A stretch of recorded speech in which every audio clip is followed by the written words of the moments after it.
Hey, how's everybody doing? Hope you're having a fantastic day.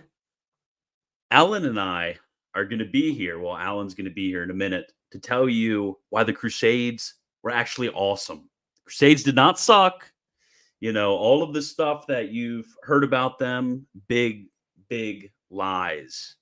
We're gonna give you the truth. We're gonna drop a red pill right in your mouth, and you're gonna figure it out.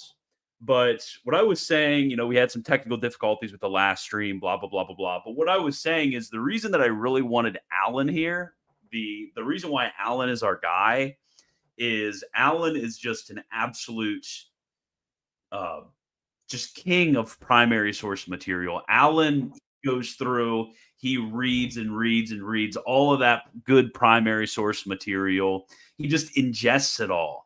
He's not a guy to be reading all of those gay and cringe secondary sources, all of those Wikipedia page knowledge guys. He just reads, just plows through all the primary sources.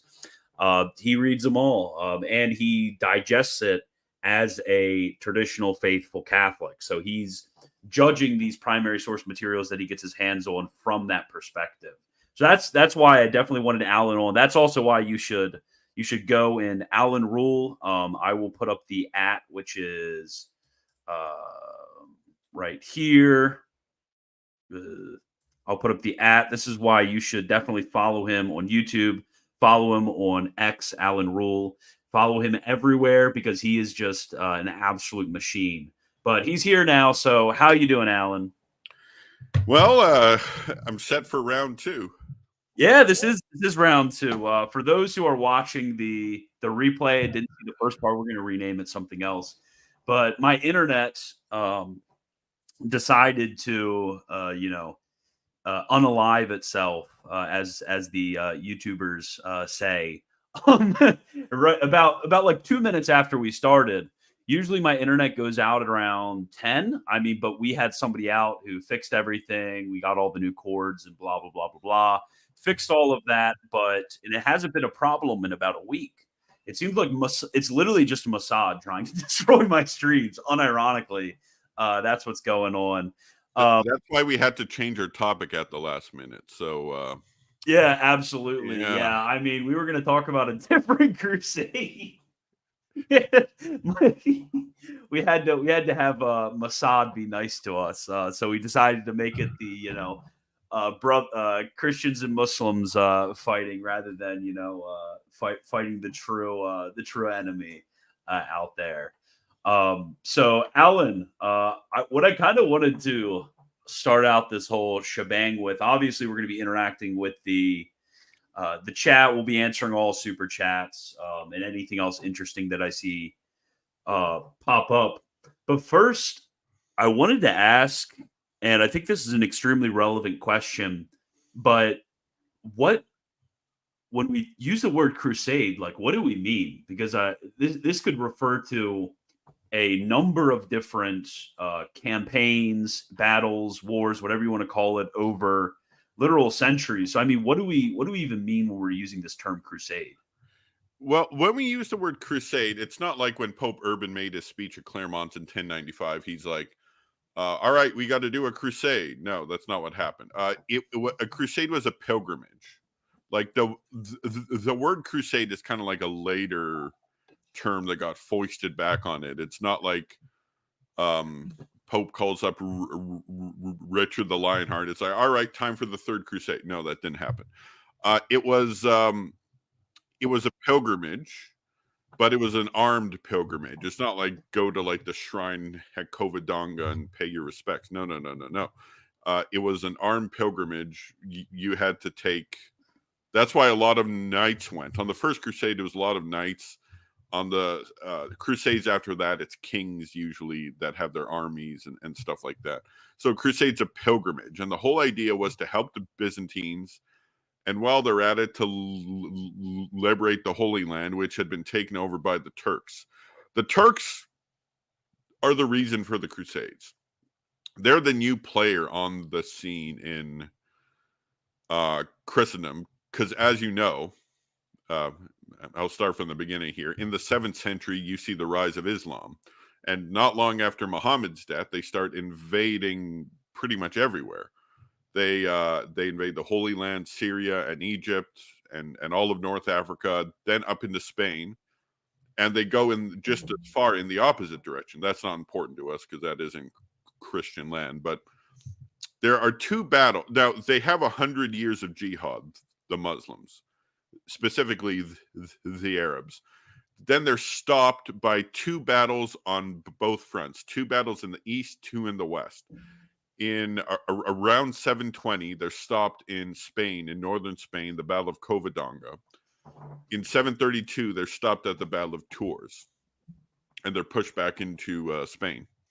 So they have about 2/3 of Spain, and the Reconquista would slowly reel that back.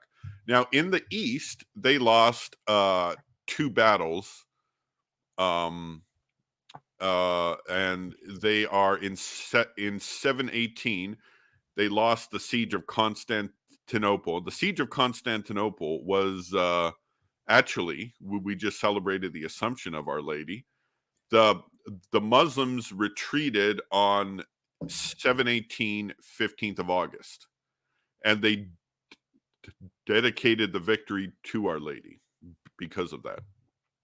Then in 730, they lost against the Khazars at the Battle of Ardabil, which is in modern day Iran. So their 100 years of jihad has come to an end. You're going to say something? No, I was just going to say, like, Oh, okay. And so, and then after that, the Arabs start to get weak. They've taken a lot of land, so they kind of start to build their civilization now. They start building up libraries, having a lot of intellectual stuff. And slowly, over the next 300 years, the Christians start taking back small amounts of land in Spain, in Sicily, in the Middle East. In fact, in the year 1000, in 1025, the Byzantine Empire is big again. It's They've taken back Antioch. Even they got Antioch back in I think in 979. And they're expanding again. They conquer northern Syria. They're like on the border with modern Israel. They probably would have taken back the Holy Land, but a new player was about to come on the scene. The Turks. And the Turks are camping out in the 1060s. In the 1050s and 60s, they're raiding eastern Anatolia. That's Turkey. Known as modern day Turkey. In the summers of 1068 and 1069, Romanos IV Diogenes goes on these campaigns to fight the Turks off. He's a pretty good commander. In 1070, he was busy in Constantinople, so he sends a general out to go fight them. In 1071, he goes back again to fight the Turks. And although he's a pretty good general, he loses at the Battle of Manzikert. And he's allowed to go back, but he has to surrender some cities, pay a fine. They're gonna make an alliance with the Turks. Their kids are gonna get married, supposedly, to make an alliance. But that basically Romanos is overthrown, and Turks don't get what they want. And so they steamroll over all of Anatolia, but they go down to the Middle East as well, capture the Holy Land. Now, so it's about 1080. They've conquered everything. However, they actually split into two. Like there's some infighting. The Turks split into two. There's ones that stay in Anatolia, that's modern day Turkey, and ones that are in like Iraq and Antioch and the Holy Land. So in 1085, go back to the West now. In 1085, the Christians of Spain in the Reconquista had just made a huge gain. They took back the city of Toledo. So take back Toledo, and then at this time, you have the power of the West is going up, up, up. The power of the East, the Byzantine Empire is going down, down, down. Is this kind of like what Bishop Williamson says about the Amish power and the Catholic power? As Catholic power goes up, Amish power goes down. As Amish power, same idea going on. Okay, Yeah, so no, now we're in like the area before the First Crusades, after the Muslim invasions. So take us from the Reconquista of Spain to First Crusade. Okay. Now, the Crusade had been thrown around in 1074 by Pope Gregory VII. He had a bit of a different conception of a crusade. He thought he was going to go on crusade, and he would leave Henry IV in charge of the church in Europe. He used to be like best friends with Henry IV. That's what a lot of people don't know. And then it was kind of like Anakin Skywalker and Obi-Wan Kenobi, super good friends. And then stuff happened, you know. So in 1095, that goal finally comes to fruition in Clermont, France. Urban II. There's about 5 or 6 accounts of the speech that all exist. I think you can find most of them online by typing them into Google. To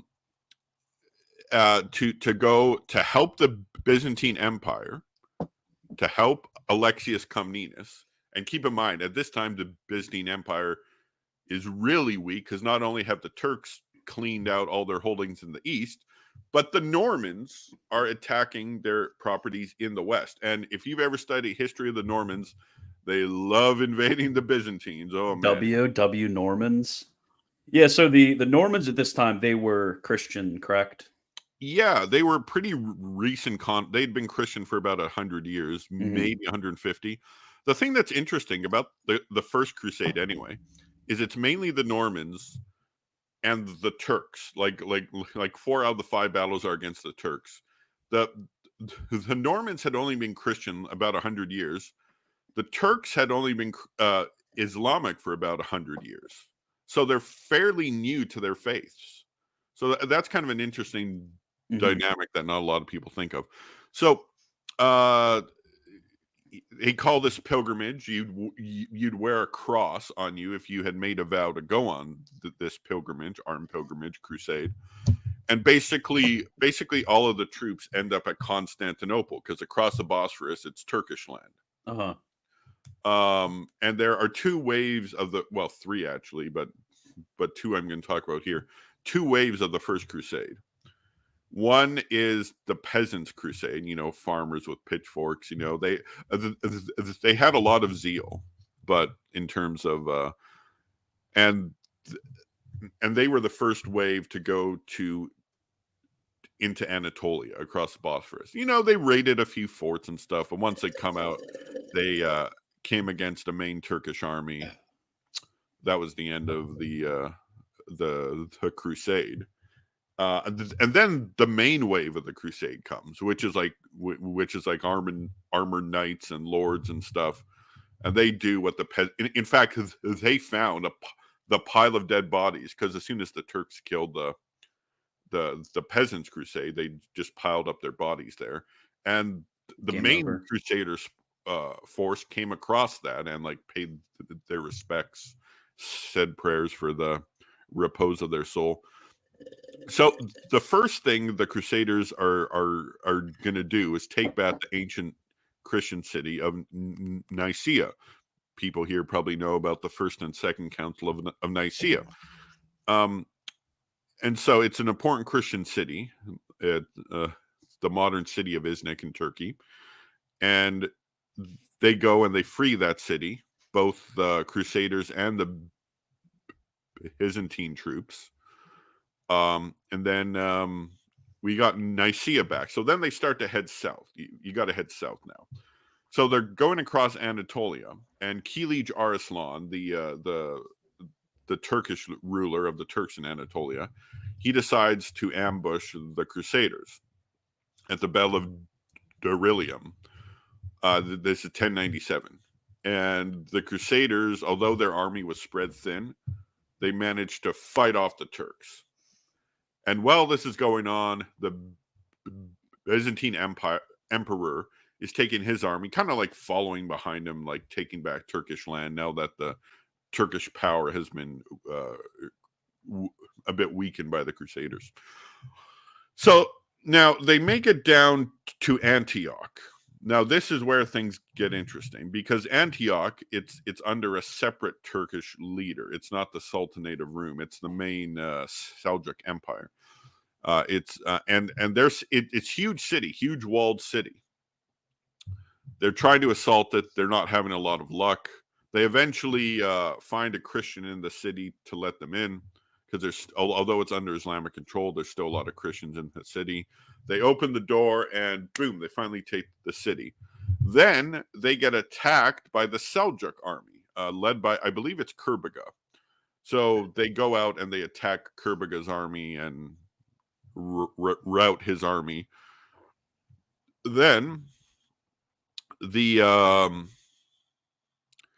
they head south, and at this time, since the Turks have lost a lot of battles, the Fatimids, an Arabic group in Egypt, a Shia, it's an Arab Shia group in Egypt, takes Jerusalem back from the Turks. And there's actually some correspondence between the Arabs and the Crusaders, because they're like, hey, I notice you're in the area. You have an army.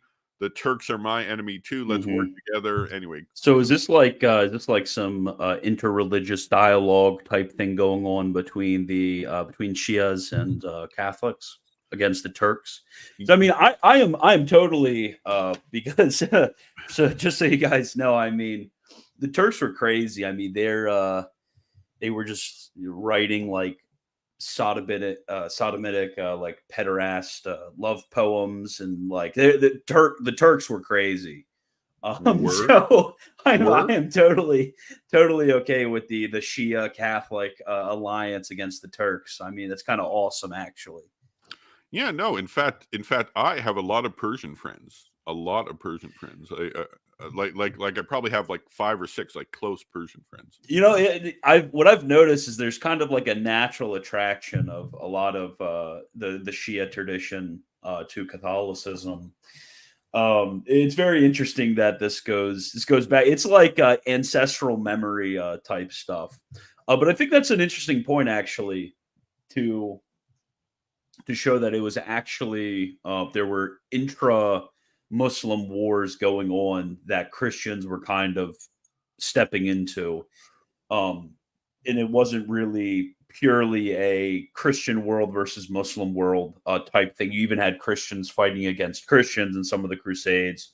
You had Muslims fighting against Muslims, Muslims and Christians fighting against Muslims. It wasn't really this sort of dialectic that gets pushed a lot. Yeah, and in fact, I don't know if you know this, but Pope Pius V, the Pope that implemented the reforms of Trent, he was spent a lot of his time against the Turks. He's the one who organized the Holy League against the Turks at Lepanto.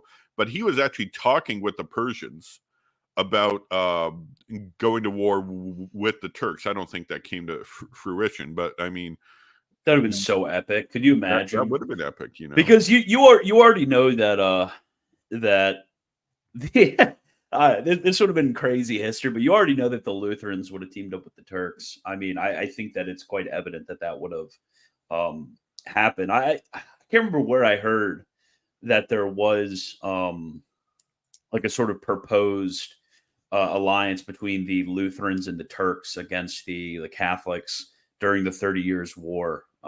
I might be making that up completely, but I feel like I've read that somewhere. Well, the Turks and the Germans were always close. In fact, apparently Suleiman the Magnificent, he was the Sultan at the time Martin Luther was causing trouble. He, of course, he saw what was going on in Europe, and he's like, "Oh, the church is fracturing. Oh, this is good," you know. And he said that if need be, and if he needs it, I would welcome Martin Luther in my land and protect him. Really? So, like, yeah. So, yeah, no, and keep in mind, Turks and the Germans were aligning as late as the First World War. The Turks and the Germans were on the same side in the First World War. Yeah. They were. Yeah. I remember that now. The old man of Europe. Yeah. Well, if you've ever seen the movie, I think it's The Promise. It's about the Turkish persecution of the Armenians in the First World War. Christian Bale's character, who's like the American journalist who exposes this stuff, Mm. uh, like he's like in some palace in Istanbul, and there's German warships in the Bosphorus, and there's like German people in like in their like army uniforms there with their their high ranking officers, and he's like, wow, Constantinople's starting to look a lot like Berlin. Yeah, yeah. Wow, that's interesting. I didn't even intend. I just happened to recall something like that from my from one of my Reformation history classes.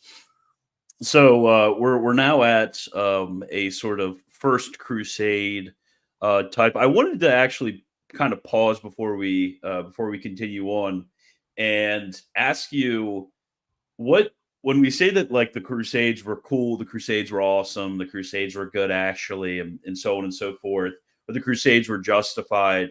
What exactly do we mean by like awesome, good, justified? Are we meaning to say that every single act, which was every single battle or every single siege or every single individual who were present on the Christian or the Christian slash whoever side of the Crusades were justified or good or awesome? Is that what we mean? No, it's not what we mean. We mean they were good because they're called by the Pope and they came with good intentions. We freed up a bunch of land for the Byzantines. We took back the Holy Land. Yes, there was an ugly massacre in Jerusalem I'm about to get to, but like for example, the Pope calls the crusade in 1095. And then what happens, there's some people that say, "Hey, let's go attack the Jews in the Rhineland in Uh, cities like." based.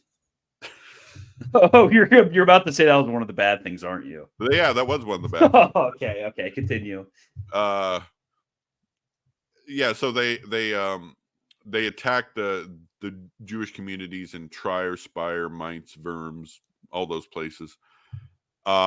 And believe it or not, the local Catholic bishops, if you read the primary Jewish accounts, the Jewish Mhm. accounts exist and they're translated into English. It talks about the bishops who are doing everything to save the Jews. In fact, um, uh, the Chronicle from Speyer wrote about Bishop John of Speyer that he was righteous among the nations, and that's like Mm. a Jewish term of honor, like for Christians who rescued Jews in World War II. They called them righteous among the nations. So they called that Catholic Bishop of Speyer righteous among the nations. And if you read the chronicles and the historians early crusade, they always view that episode quite negatively. His name was Yeah, Rico of yeah. Leiningen. Okay, Um, so I revoke the based for that actually. Now that I know that it actually wasn't based. So yeah, I think that's a very important point to kind of bring out quite early, because what I've noticed is there's been this sort of movement of a lot of people on the internet trying to reclaim the Crusades as something that actually wasn't terrible in general intent, or at least in the generality of what the Crusades were called for. Because this happens basically in any war, in any battle. I mean, you have, when you judge whether a war is good or whether a war is just, whether the declaration and the sending of individuals is justified, you're really asking about the generality of what occurs. You're not asking about specific instances or particular atrocities that may occur, which ordinarily occur actually in these cases. So I've noticed that as there's been this push to try to reclaim the Crusades, basically what you get is the people respond not by questioning the general intent or questioning whatever those attributes are that make a just versus an unjust war, but rather what they'll do is they'll point to specific atrocities or instances of atrocities. And I mean, if you held that standard of what makes just or unjust, then you wouldn't be able to justify any war whatsoever, or Yeah, any yeah, movement that's true. That's whatsoever. true. It wouldn't make any sense. Yeah, and we fully admit that there were atrocities on the Crusades, and they should be condemned. Mhm. Like when they took Jerusalem. I'm going to talk about this. I questioned the numbers in the Chronicles. I'll tell You're you why. questioning the numbers. Yeah, I questioned the numbers. Well, when they took Jerusalem, they made it sound like there was this big bloodbath. They beheaded 10,000 people in the Solomon's Temple, which is the Al-Aqsa Mosque, which was built on the Temple Mount. So, but if you read the one number that Fulcher of Chart gives, I think he's the only one that I've read who actually gives a number. He says 10,000 were beheaded in the temple. Now, there's people that say the whole city, like all the Muslims in the city were killed. All the Jews in the city were killed. I think the Jews, according to the sources I've read, the primary sources, were rounded up and put into a synagogue and burnt. That was ugly. But the Muslims, there were Muslims who were allowed to go free. Like there was a tower full of hundreds of Muslims, and the Muslims were holding out, and the Crusaders are like, we'll give you free passes out of the city if you surrender. And they did surrender, and they were allowed to leave. Robert the Monk, who's a chronicler of the First Crusade, I've got his chronicle over there. He says that after the city was taken, the Muslims who were still alive in the city were forced to take out the bodies of the dead Muslims. So that means there were Muslims that survived the siege. And now the number 10,000, I'm going to get to that, because that's what like if you go to Wikipedia, I'm sure they say that 10,000, because that's what Fulcher of Chart says. However, if you look at Fulcher of Chart's numbers everywhere, they're inflated way more. Like at the siege of Nicaea, he says the Crusader army was 600,000 people. That's impossible. The Turkish army at the Battle of Dorylium was 360 or 380,000. I can't remember. In the citadel of Antioch, a fortress, there were 60,000 troops there. Again, impossible. These are all numbers inflated by about 10. And so there were probably about 1,000 people executed there. And if you take a look at the prayer capacity of the Dome of the Rock and the Al-Aqsa, just type it into Google, I've done this, is about 1,500, the prayer capacity. So to kill 10,000 people in there is kind of far-fetched. The Crusaders need to be in there too. So it's probably around 1,000 to 2,000 casualties when they took the city, based on a critical analysis of the sources. And they took Jerusalem, I believe it's July 15th, 1099. And then they got attacked by the Fatimids from Egypt. And then, believe it or not, as soon as they took Jerusalem, they're like, all right, our Crusader pilgrimage vow is complete. The vast majority of them just go back to Europe. And that's why they had to come up with the orders, like Templars and the Hospitallers.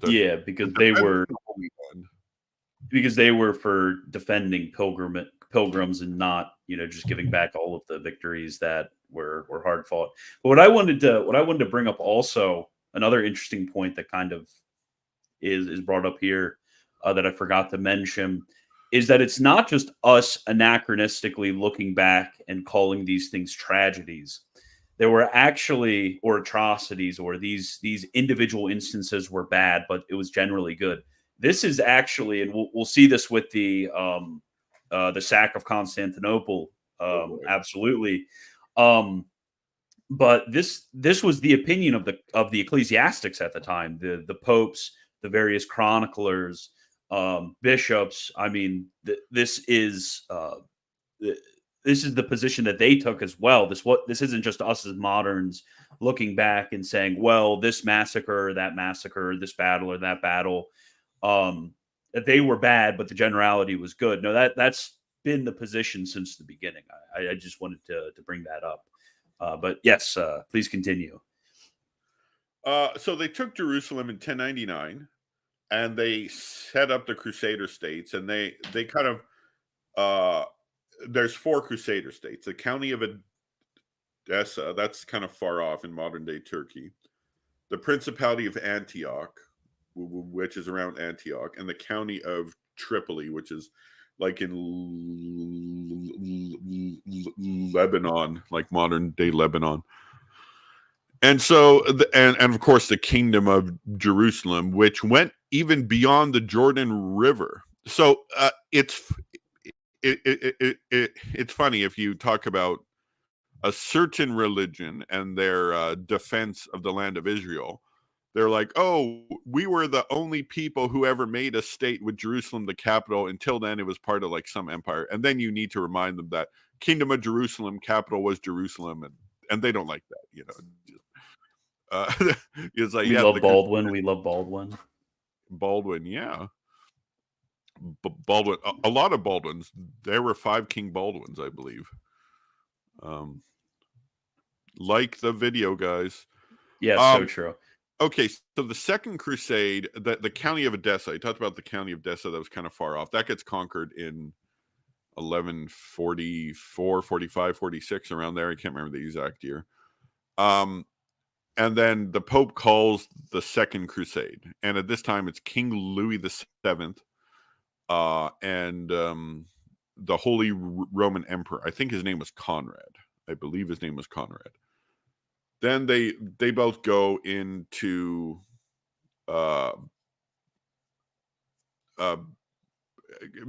basically they go through Anatolia like they did on the First Crusade, but the Turks are they're prepared this time. So the Germans are forced to retreat. The part of the king's army, like when they get to southern Anatolia, part of the king of France goes on. It splits the army. There's some that go on land and some that go by boat. The ones that go by boat reach the Holy Land. The ones that go by land are killed off by Turks. So they get to the Holy Land and they want to attack Damascus. Now, Damascus was a friend of the Crusader states. But they're like, eventually Zengi, who's like the big enemy of the Crusaders, the big Islamic guy who's against the Crusaders, they're like, he's eventually going to take Damascus. So let's just take Damascus from our friends. So they kind of backstab the Muslims at Damascus. So they attack Damascus. It's a huge failure. So they've lost a friend. And then eventually Zengi takes over Damascus anyway. So they've lost a friend and they've lost a city. And so at this point they decide that and basically the King of France was married to Eleanor of Aquitaine, and on the crusade they get in a huge fight, and as soon as they get back to Europe, they seek an annulment, and Eleanor of Aquitaine gets married to Henry II of England. Average woman ain't loyal. Well, yeah, exactly. She did get the marriage annulled, though. It was annulled in a day when annulments were treated like annulments, shall we say. No. And they give birth to, let's see if you know this one.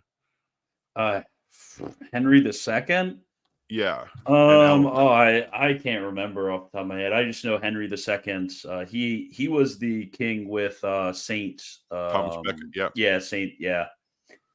I can't remember who Henry II's son was. Well, he had a few sons, but in terms of Crusades, the one we're going to focus on is Richard the Lionheart. Really? I didn't know Richard the Lionheart was Henry II's son. That's interesting. Yep. And so was King John. And yeah, Henry II was a bastard. I mean, he was terrible. I mean, not bastard in the technical sense, bastard in the sense of he was just a terrible man.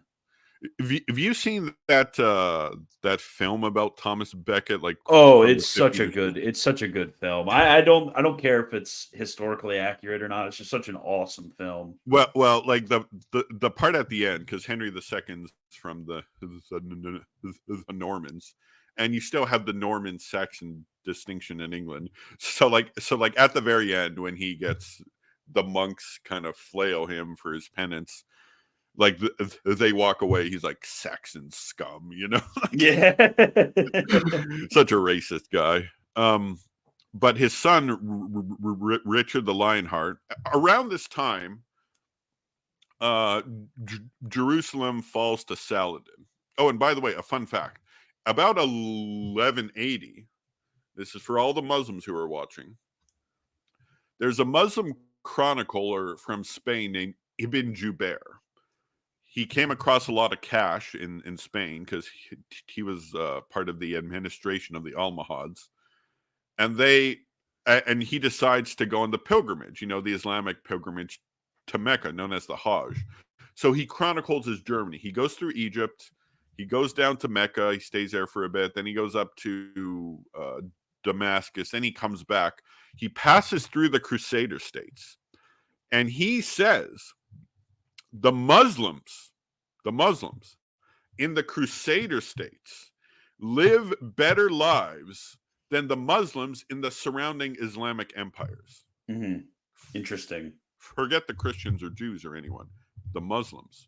And this is a Muslim source, so he's you can't accuse him of bias. Like some people have said, well, he was in a different faction, and yeah, it's like, shut up, that's just cope and seethe. Yeah. But we have BB here telling us we are called to love our enemies, not crusade our enemies. Well, crusading's an act of love. Yeah, I mean, I think that's yeah, I mean, if you look at the historical background that Alan laid out, I mean, when it comes to the aggression, which some of the Muslims, especially the Turks, were waging against fellow Muslims, against Christians, even against the Jews. Well, when you look at that and you look at the proportionate response which was given by the Christians, it truly is, I mean, something which was absolutely justified, for sure. I mean, by this standard, it would be like just as disingenuous to say like, oh, we're called to love our enemies, not shoot our enemies. If I were to shoot somebody who's trying to break into my house and kill my family, it's like that. It's really just silly and reductionistic. And I mean, like, it's okay. You were probably given that public school education, so we won't hold it against you. I went to a Catholic school, actually. So. Did you? Were you one of the Catholic schools with the Indian children buried underneath it? Oh yes, the Yeah, because you're Canadian. Yeah, because you're Canadian. The burials, that. Yeah, the burials. And now that we've called their bluff, we're like, all right, dig them up. It's like, well, we got to take our time with this and all this. We got to take our time to dig them up. Yeah, no. Before that, our parliament rammed through a thing accusing our own country of genocide. That's what caused the Pope to come over to apologize for all that garbage. And then a Canadian documentary maker, Lauren Southern, put out a documentary about this. And it kind of blew it all open. Since then, the narrative has fallen apart, and the people promoting reconciliation, I call it fake reconciliation, don't know what to do. There's a comment I want to respond to by Christ Conquers up at 9:42. You don't mind putting that on the screen? 9:42. Oh man, that was by Christ Conquers. It's about a certain movie in 2005. Oh yeah. I saw. Yeah. I saw a lot of people asking about Kingdom of Heaven, because Kingdom of Heaven's about the First Crusade, correct? No, it's about the it's about Saladin taking back Jerusalem. So this movie it's got so many errors in it. It refers to Reynaud of Chatillon as a Templar. He's like, oh, these Templar bastards like Reynaud of Chatillon, and I'm like, he wasn't a Templar, and like the Templars are like, each time King Baldwin turns one way, the Templars are trying to kill innocent Muslims in the other way. Like that's what the movie is like, and it's meant to like smear the Crusaders. Like the best example is King Guy of Lusignan, the king of Jerusalem, goes up to Reynaud. He's like, Reynaud, give me a war. And then Reynaud's like, that's what I do. And then he goes and raids a caravan of Saladin's. And then he kills the caravan and takes some hostage and all that stuff back. And that starts the war. Okay. Now, the only true thing that happened in all of that is he raided the caravan. That's true. But he didn't, he wasn't told by Guy to do that. So he raids the caravan. And then Saladin, since he had a peace treaty with the Crusaders, he said, look, he goes to King Guy. He's like, look, some crazy guy sacked my caravan. If you give me my supplies back, I won't go to war with you and break our treaty. And then King Guy tells Reynaud, it's like, Reynaud, give him his stuff back. You know, we got a peace treaty with this guy. And then Reynaud said, well, you have no authority over me in my land, because so he basically declared his lands autonomous from the kingdom of Jerusalem. And I'm not going to give the stuff back, so take that. And then then Saladin goes to war with the Crusaders, and the Crusaders make a huge mistake of engaging them in the Battle of Hattin. They go into the middle of the desert. They don't have any water, and they're exhausted and dehydrated, and they lose. And then Saladin executes large portions of the army and takes large portions captive. Then he starts mopping up that's another thing. They see the dead bodies. They're like, oh, Salahuddin will be in Jerusalem in 4 or 5 days. No, that didn't happen. It was 3 months later when they attacked Jerusalem. Of course, the movie has to. And so he goes and starts taking all the coastal towns. He takes Acre and Jaffa, basically isolating Jerusalem. Then he takes Jerusalem, and it surrenders under terms.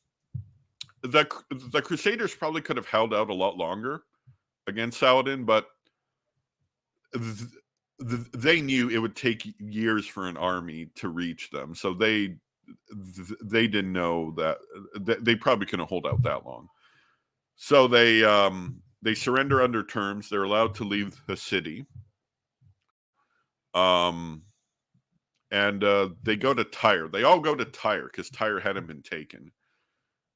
But in Tyre, you have this guy named Conrad of Montferrat who's trying to usurp the crown from Guy of Lusignan, and it starts infighting. And then eventually the crusade comes and it restores a lot of land. It restores all the coast and some other land, but Jerusalem is still in Muslim hands. Richard wanted to take Jerusalem, but King Philip II had left the crusade early. And he's up in France stealing Richard's land. So Richard had to get back to Europe. And so he basically signed a truce with Saladin, a 3-year truce. Like a peace treaty. And then he leaves. Now, a few months after that, Saladin, he dies. And then his empire kind of like falls into chaos. And his brother takes over. And then his brother's kid takes over. According to one chronicle I read, his brother tried to poison Saladin's kids because they were supposed to take over. According to one chronicle, I've not confirmed that with more sources. And then that lays everything open for the one and only the Fourth Crusade. So, you got any questions up till now? No, I mean, we have 2 super chats. I don't know how relevant. Actually, this one will be relevant. Alan, can you talk about how various rulers used the title King of Jerusalem after the Crusade period?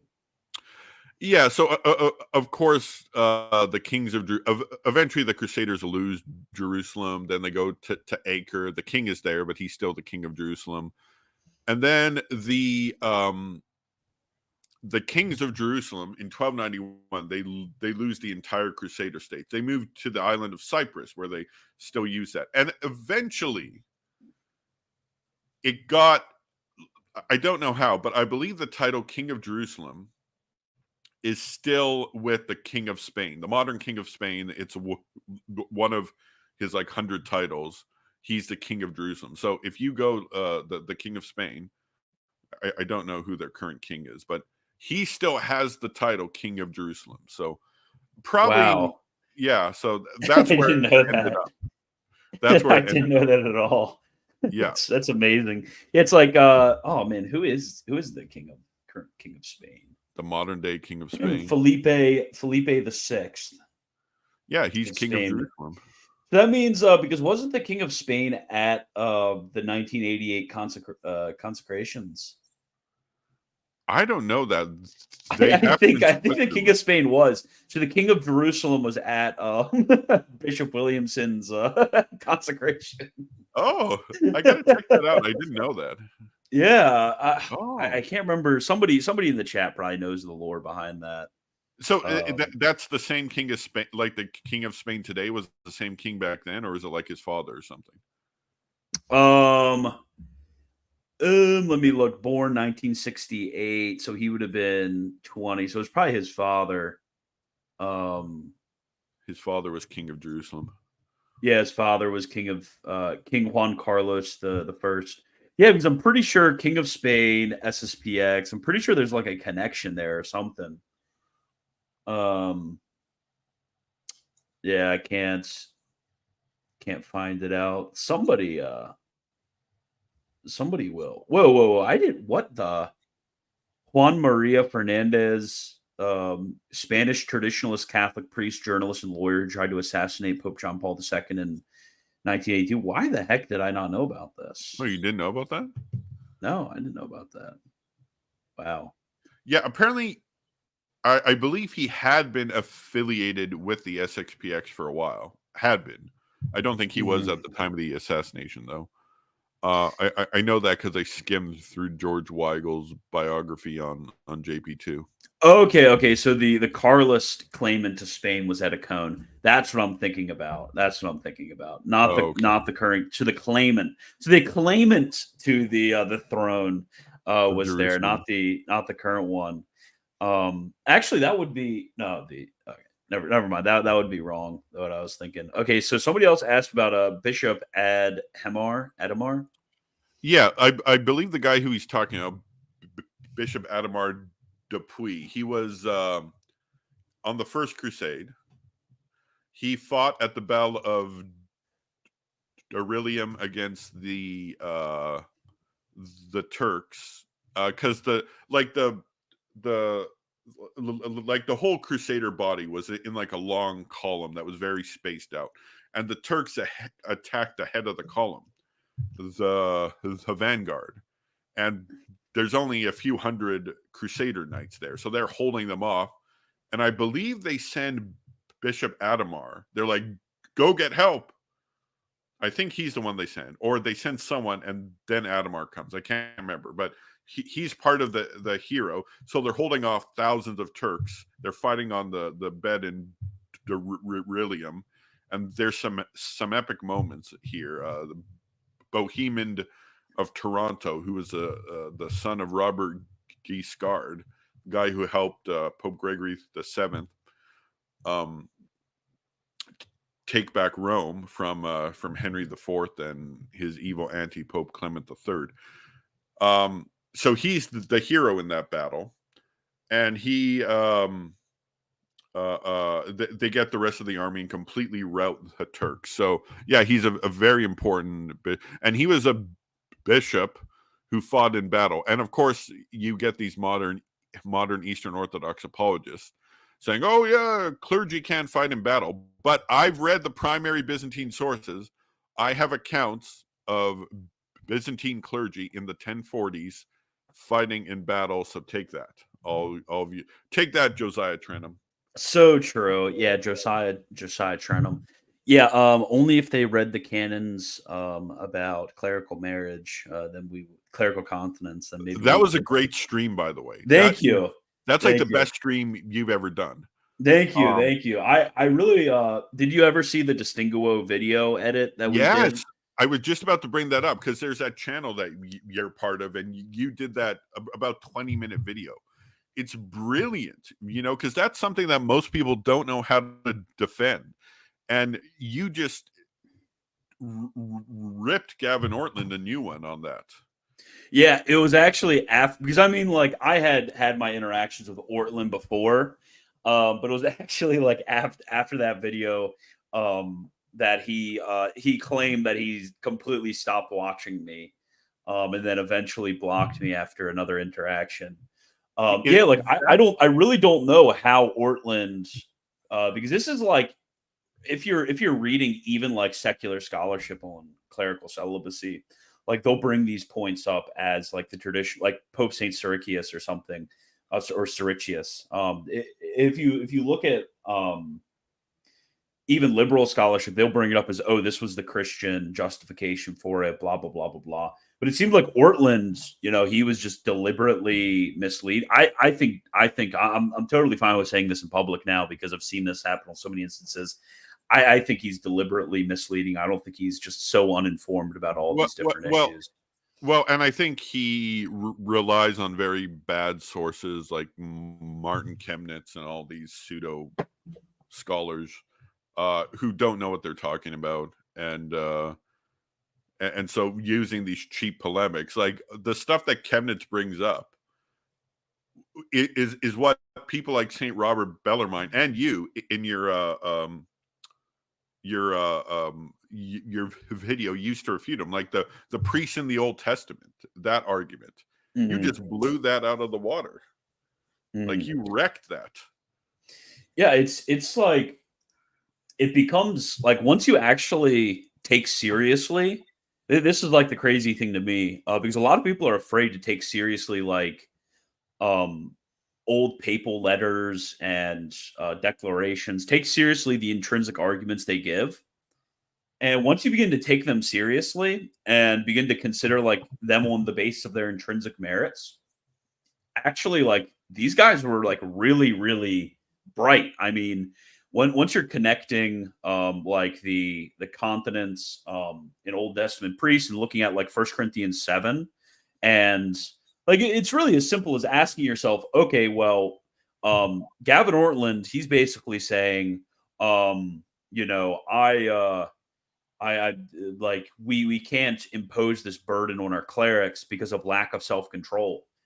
Um, if you think about that for 30 seconds, and I mean, you read the um, how do I put it? The regulations that are given in the New Testament about clerics, the prerequisites given in the New Testament about clerics. I mean, one of the prerequisites for being a cleric is being a man who is self-controlled. So somebody who doesn't have the gift of perfect continence, that should be a disqualification to begin with. So I really don't understand how you could read the New Testament, read 1 Corinthians 7, and look at what it says about the relationship between continence and prayer. I mean, imagine if it's your job to pray. It should, like, the conclusion should follow pretty necessarily. The relationship between continence and prayer, the relationship between continence and self-control, and the prerequisites for clerics. What the rest of the New Testament says about being a one-woman man and what that's supposed to mean, what's that supposed to demonstrate. I mean, it's like, once you start to take these arguments on their intrinsic merits, like, it is extremely strong directly just from Scripture. I mean, even if you didn't have the tradition of the church, if you just had Scripture, this would be pretty clear. Well, and the fact that who was it? Like the fact that in the East, in the Eastern Catholic and the Eastern Orthodox, how you can't get remarried after your wife dies. Like it makes sense because you can't consummate the marriage. Like so they've got the externals there, but the internals, it just seems like a pointless law now. Yeah, exactly. But the laws were there because of some theology propping it up, but now they've discarded the theology. It looks like this stupid law now. Yeah, I mean, I get this a lot when when we talk about things like the very difficult like things to justify, clerical continence is usually in there. Communion in one kind is usually in there. Paedo communion is in there. Oh, I When love you that. yeah, when you start actually thinking through, like, okay, let's think through, or even things like veneration of icons, intercession of the saints. Let's look at the way in which praxis, liturgical praxis, law, how that functions in relation to like revealed principles, or even like leavened and unleavened bread, which I usually use as my main analog for all of these issues, is the issue of leavened versus unleavened bread. Um, when you just think through cohesively from good principles to good conclusions, like all of these things make sense. It really is the people who find these arguments to be really convincing are the same type of people who can't answer the question of how you would feel if you hadn't eaten breakfast this morning. It Yeah, really well, is the same type of people. They can't abstractly think about the way in which law functions. That's a huge issue with a lot of the polemics on these points. and I give a very good answer to Christian Mario. I was on Christian Mario's channel, but he set all his stuff to private, so you can't see it now. But I had clipped, like, after that interview. It took a few months before he sent it to private, but I clipped a clip of me on his channel, like about 2 minutes long, and Mhm. put it on my channel. And I'm like, this is from this interview. So if you go in the link of that video, there's a link in my description of that. So you can go watch that video. And in that video, I give, like, he asked about the Paedo communion.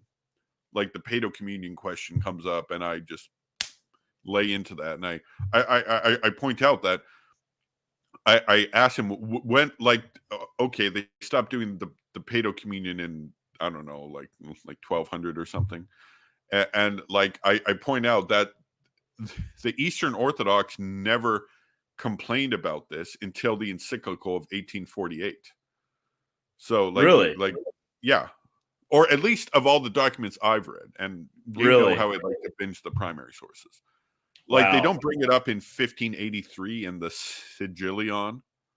They're like, oh, Mhm. they're not giving Paedo communion. You know, they talk about the normal things: papacy, filioque, purgatory, all that fun stuff. Same stuff they're talking about in Florence. Yeah, what's Um, really interesting is it seems like there's absolutely uh especially for a lot of these guys. I mean, a lot of these guys are quasi Pelagians with their view of limbo. I mean, some of them are actually Orthodox on this point, or and I'm using Orthodox and not a Eastern Orthodox, but just a general sense, non-heretical. Actually, Orthodox from this point, because I mean, I brought this up um, with Luigi yesterday. I don't think he ever replied to me, is it but is base this on X or YouTube? it was on X. It was on X. But basically, if you were to determine whether Paedo communion was divine law or not, we would have to ask ourselves: is there any sort of intrinsic connection with the end, matter, or form of communion? The end, matter, or form of communion, because that's how we distinguish divine law from merely positive law. So, like, for example, you can use either unleavened or leavened bread, because this does not affect the essential matter, the form, or the end of the sacrament. And there's various different things we could look at different types of wine that could be used, different forms of administration, and so on and so forth. So, since there's no intrinsic connection between the Eucharist and the salvation of infants, then this does not affect the end, the matter, or the form of the sacrament. So I brought this up to Luigi. I'm like, Luigi, at least to my knowledge, you don't believe in limbo. Like, you think that baptism isn't even necessary for the salvation of infants. So why are you complaining about us depriving infants of salvation by not giving them the sacrament? I mean, this is just insanity. Well, and like, think there's something like the church fathers talk about baptism by blood. Like, if you were like a pagan who believed in Christ and was seeking to get baptized but got thrown in the Circus Maximus and got eaten alive by lions, that's baptism of blood. And but that person who is baptized by his blood, being a martyr, he never had the Eucharist. Mhm. So I mean, yeah. So I mean, and like the thing that he quoted there, it does not say. I saw a bit of that interaction. The thing that Luigi quoted, it doesn't say infants; it says children. So that's kind Mhm. of, it does not really have the same impact. I kind of like Luigi is like I got nothing personally against him, but like he's like the fresh new convert who has this kind of like fantasy idea of what the Orthodox Church is. He's like, we're gonna baptize billions, and Yeah, yeah, yeah. meanwhile, only 1% of Russians attended Christmas, the Divine Liturgy on Christmas Yeah. Day last January, and that's over half the Orthodox world. Mhm. Like Yeah. that's the problem with these converts. They've not ever been to Eastern Orthodox countries. I've been to about 6 Orthodox majority countries. Really? Yeah. Really? Wow. That's actually really cool. I've never even been to Europe before, so No? no, No, no. you gotta But, go to what the Scotland. briefly, Elijah, Saint Prosper actually clarifies Saint Augustine's position on this.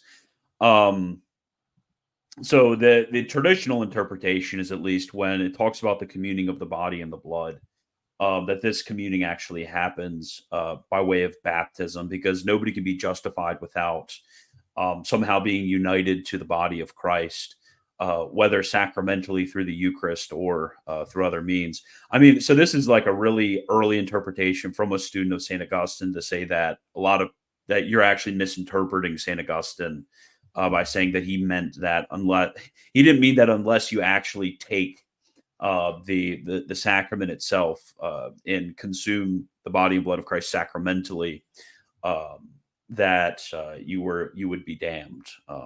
So yeah, that's an old one. But yeah, it gets clarified pretty early on.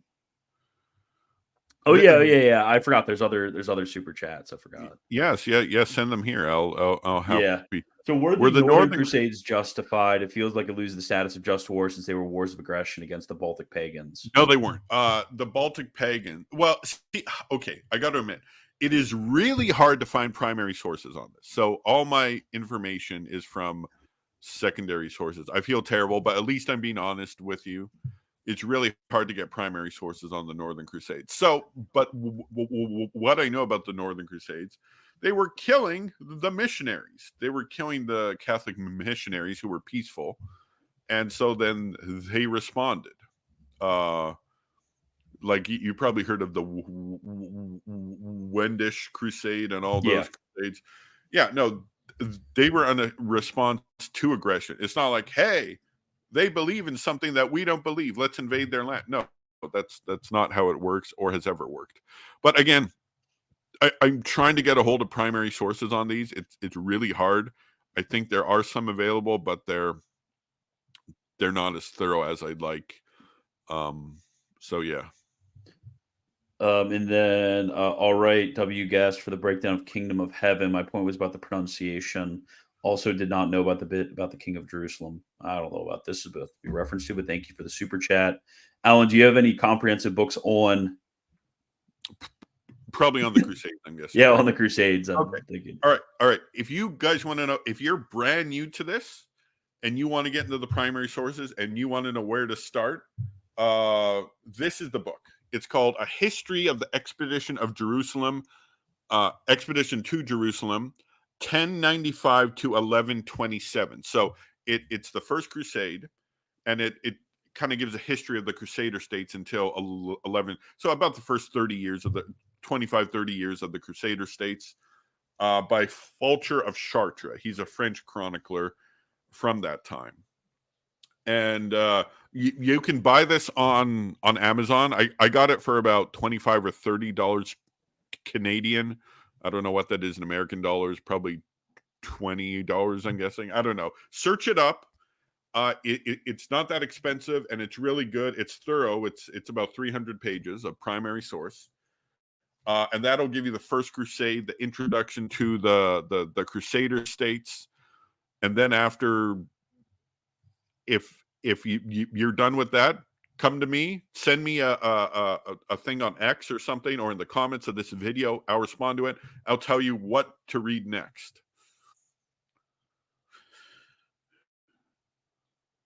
Sorry, I'm trying to find a quote that somebody asked me for. Oh, we have another one. Okay. Yeah, we already talked about this earlier. Is it true that the Crusaders celebrated the Feast of the Assumption? Well, I think that was in the last stream we talked about it, right? Well, I talked about how the Byzantine Empire, the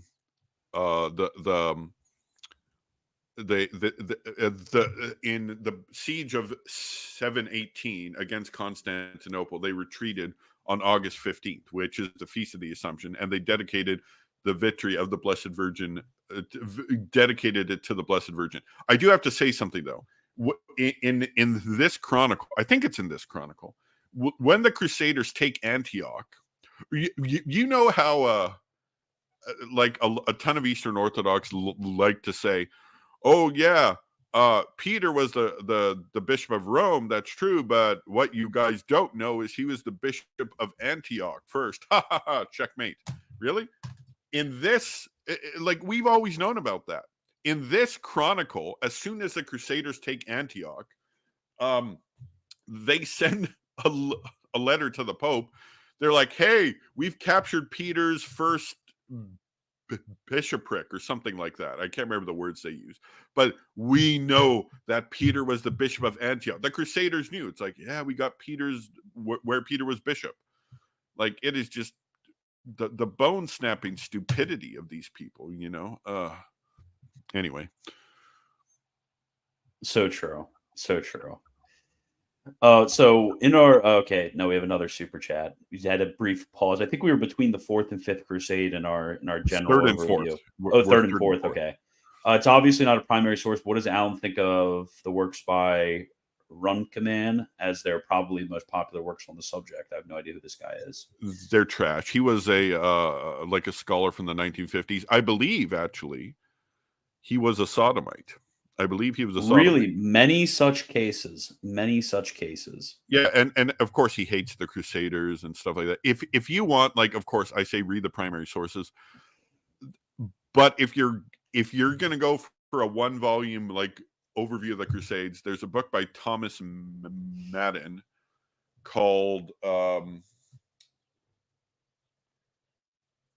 like a brief like I here, hold on. Oh, grab it. I see it on my bookshelf.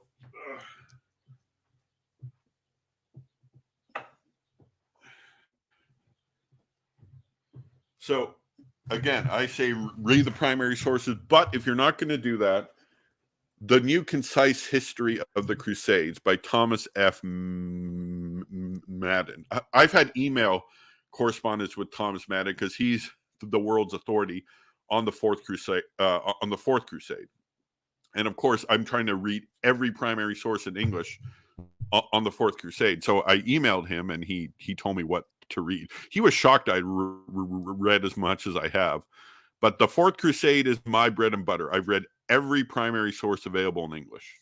Yeah, we're going to get to this in a second. Was the Fourth Crusade an actual Crusader mercenary invasion of Byzantium? We'll get that in one brief second, because that's where we get to maug the Eastern Orthodox, who always bring it up. Read the message right below this one. Who could have thought? Okay. I'm assuming you mean this one. I asked for a book on the comprehensive history of the Holy Roman Empire, how it functioned relative to the feudal structures of France and post-conquest England. I don't know about that, but I got to go to the bathroom real quick. So entertain the people for 2 minutes. All right, I'll do my best. The Holy Roman Empire. Well, keep in mind, the Holy Roman Empire lasted a long, long, long time. It fell finally in 1806 to Napoleon. So it lasted like 1,000 years or something, or close to that. So comprehensive history, I don't know. Like I don't read modern history books about it. I don't know of any scholar who's written on it, but if you read primary sources throughout the ages, they're obviously going to shed information, because if you go back to the medieval period,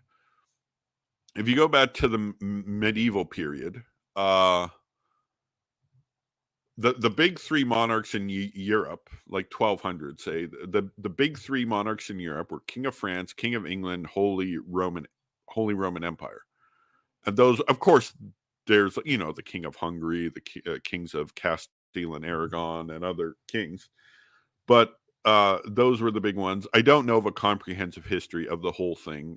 I'm sure it exists, but all right, by Palermo Trapani, Saint Augustine was highly thought of pre-1054. It's only more recently, and of course, the autocephalous online orthobros under Patriarch Dyer that rails against Saint Augustine. Yeah, that's true. This whole Eastern Orthodox attack on Augustine is, I think it's a modern thing. It's like a 20th century thing. Because I think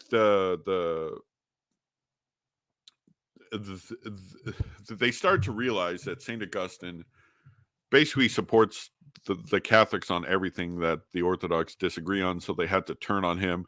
And then you've got these online orthobros saying, "Oh yeah, he's a saint because of his holiness, not because of his theology," even though Council of Constantinople 553 lists him as one of the theologians to study. There's like 12 theologians. So true. And Justinian quotes his stuff on the Trinity, which is supposedly the bad stuff. There's a live stream that Ubi Petrus did, where he calls Augustine a lame theologian. And he says his only works known in the East were his anti-Pelagian writings. Well, then why is Justinian quoting on the Trinity? That's the bad stuff, supposedly. And so, Well, Ubi's kind of, I don't know. I don't even know what the right word for Ubi is, but he's something. You debated, right? Yeah. The Carthage synods. That's such a W. Oh man. Do you know anything about the reception of Carthage 418 at Trullo? It's hilarious. Well, I know that my friend Hellermite, who's he's no longer producing videos because he's discerning his vocation now, but he talked about how I think that was in response to the Donatist controversy, right? No, well, so 418 was in response to we're talking about Zosim. Yeah, 418 was in response to Zosimus. Because Zosimus basically said, hey, Calasius was exonerated in Cappadocia, and then Calasius went to Rome and was like, hey, I'm actually not like bad guys. Even Pelagius at Cappadocia buckled under the pressure and condemned Calasius. So Pelagius himself said that Calasius was a heretic. Then Calasius went to Rome and said, hey, help guys. Cappadocia said I'm bad, but I'm actually not that bad. And Calasius was a lawyer and just like crazy propagandist and tricked everyone. He tricked St. John II of Jerusalem. I mean, he would trick everybody no matter where he went. And St. Augustine had to keep like sending letters around and translating his works into Greek, which is how On Nature and Grace was translated. So 418 is held under St. Aurelius of Carthage and St. Augustine. And they thoroughly condemn and go through all of the proof for Calasius being a heretic and send it to Pope St. Zosimus. And Pope St. Zosimus is convinced that Calasius is a heretic because Zosimus actually asked people to, if you don't prove it to me that he's a heretic, then he's going to be exonerated by X date. So that's why it was called. It was called to produce documentation. So the canons of 418 were translated into Greek. And the Tractoria of Pope St. Zosimus was a document condemning Pelagius and Calasius. And Emperor Honorius at the time actually sent this around by papal approval, sent it around to the entire empire. And all of the Eastern bishops signed on to Augustinian theology of grace in the Tractoria. Whoops. And had access. Yeah, oopsies. And the only ones who refused were like random Italian bishops under Julian the Pelagian. What's funny is this is actually how 418 gets thrown into the East. It's translated into Greek. All Nature and Grace is translated into Greek. And at True Low, 418 is accepted, but with like a caveat. Because Justinian, I think it was Justinian like the second or some one of the Justinians at the time wanted basically he wanted clerical continence to be um, to be reversed. He wanted it thrown out. He wanted priests and deacons to be able to have relations with their wives. Boo. So yeah, boo. So what they did is they I don't know who it was, but presumably they knew about it because this was like everybody had access to 418 for a very long time at that point, and it was quite common in the East, quite common reading in the East. But they forged the canons on clerical continence that had been decided at 418 because it wasn't only Pelagianism; they also connected with those as well. So they forged it to say that actually, like to say the exact opposite and say, actually, guys, clerics can sleep with their wives, where it's like 418 originally said that they can't. So they forged it to say that, and then they followed what Justinian said, which wasn't even that all clerics could sleep with their wives. It was that only priests and deacons could. Justinian just wanted bishops not to, where like their forged version of Carthage said that bishops could sleep with their wives. So literally, they didn't even follow their own forgery that they tried to use to implement the the forged discipline. It was just like True Low was just absolutely crazy. It's like, guys, you forged too much, you know. Yeah. It was like you guys didn't even follow your own forgery, and you were just following the bidding of the emperor the entire time. But anyways, this was a prelude. Wait, who is that's not me.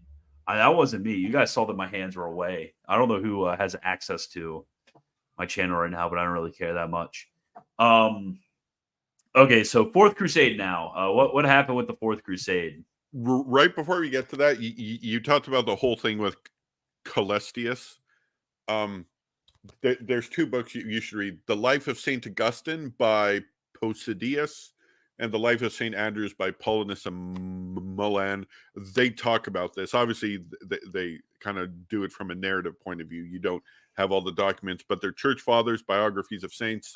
Oh, really? So I've actually read the Posidius one. What was the author of the Saint Ambrose one? The St. Ambrose one is Paulinus or Paulinus. Oh, Paulinus the Deacon. Yeah, so Paulinus the Deacon was actually interesting connection. Paulinus the Deacon was the one in 411 who first told St. Aurelius of Carthage about Coelestius, because Coelestius was in Carthage originally trying to be ordained before he fled to Jerusalem after he was condemned in 411. And 411 acts were actually also translated into Greek and sent to St. John II of Jerusalem, because when he fled to Jerusalem, Coelestius did his typical cry thing of "I'm not a heretic." So yeah, that's interesting. I didn't know that Deacon Paulinus actually did a biography of St. Ambrose. Oh, he did. Oh, he was the goat. Paulinus, he's crazy. Okay, so what was I gonna? The Fourth Crusade. Oh yeah, Fourth Crusade. So Fourth Crusade's the big mean one where we were huge meanies to the Eastern Orthodox, and it was actually us just owning epically the Byzantines, right? Well, and before I start, I should point out that I've written a 5,000 page article about this. 5,000 page or 5,000 word? Word, sorry. 1 Peter 5. So oh, really? Go there. Yeah, it came out a few years ago. Now, I cite primary sources in there. Now, if you read that article, it cited a couple scholars. I hate saying this. I'm happy that Timothy Flanders published me, but he added in the quotes from the scholars. Since he's editor, I it has to go by him, right? And like he asked me to write this, and I'm like, okay, I'll have to. Like, I kind of had to allow that, and I'm like, I guess I'll allow it. I didn't really have any other choice. Not against Timothy Flanders. I love the guy. He does so much for the online Catholic community. Okay, yeah. So go check that article out. Now, all right, here we go. Fourth Crusade. All the fun stuff happens now. In 1198, you have the new Pope Innocent III. and he calls the crusade. He commissions a priest called Folk of Nuit. Folk of Nuit goes around France preaching the crusade. He comes to some knights at Champagne. And in Champagne, there's a bunch of knights that want to go on crusade. They're like, yeah, this sounds pretty based. Let's go on this crusade.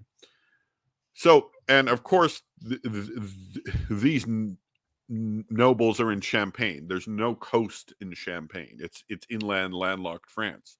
So these lords don't have any fleets to get to the Holy Land. So they got to go find a port city that can hire somewhere, because they're going to go to Egypt.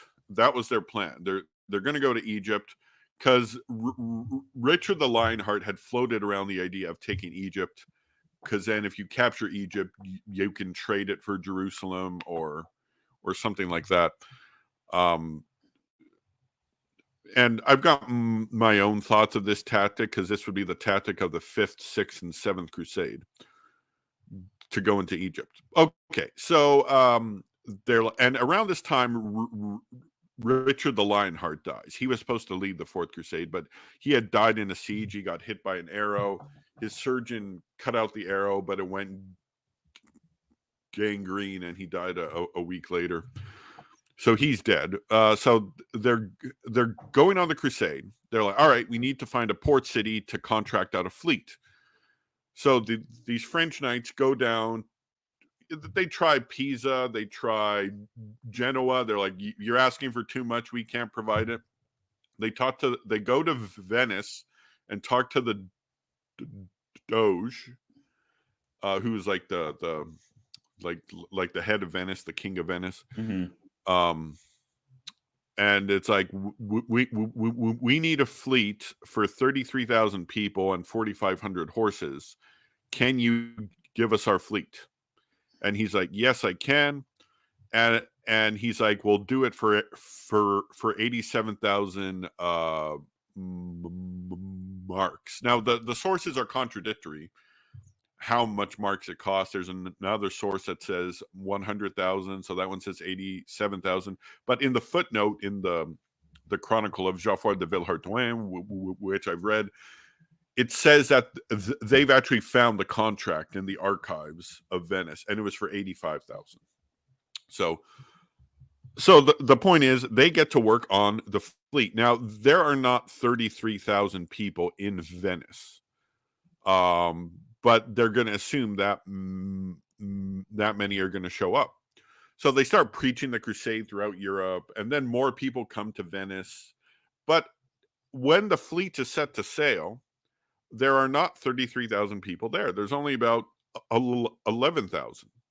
So it's only about a third of it. So each person has to pay more. They're like, because each person would pay a fee. Like, they'd pay a fee so they could cover their costs. They're like, all right, guys, you got to pay more. So they dig deep with their pockets. And then they only come out with about half the money. And the Doge, Enrico Dandolo, is not happy about this. He's like, okay, to call it even, you guys need to go capture the city of Zara, which is modern day Zadar in Croatia. Go capture Zara. At that time, it was part of the Kingdom of Hungary, and he is part of the Kingdom of Hungary. So you French knights, go capture that city for me, and a city they're fighting over. Then they we're going to send some Italian troops too, some Venetian troops, and go capture that city for us to square off the debt. So they take the fleet, they go and sack Zara, and they capture it for the Venetians.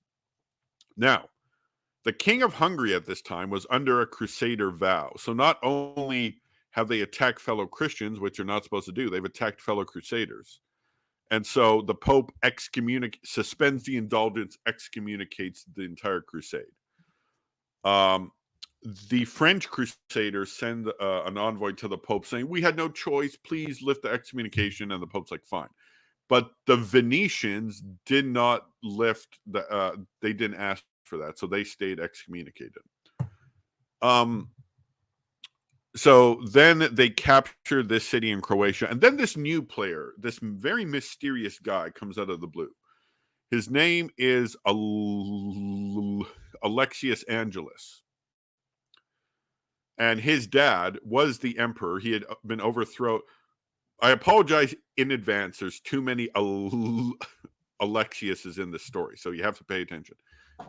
Alexius Angelus is the kid of Isaac II, who was the Byzantine Empire in the Third Crusade, who was allied with Saladin, unfortunately, against the Crusaders. But anyways, in 1195, he's overthrown by his brother, so the uncle of young Alexius.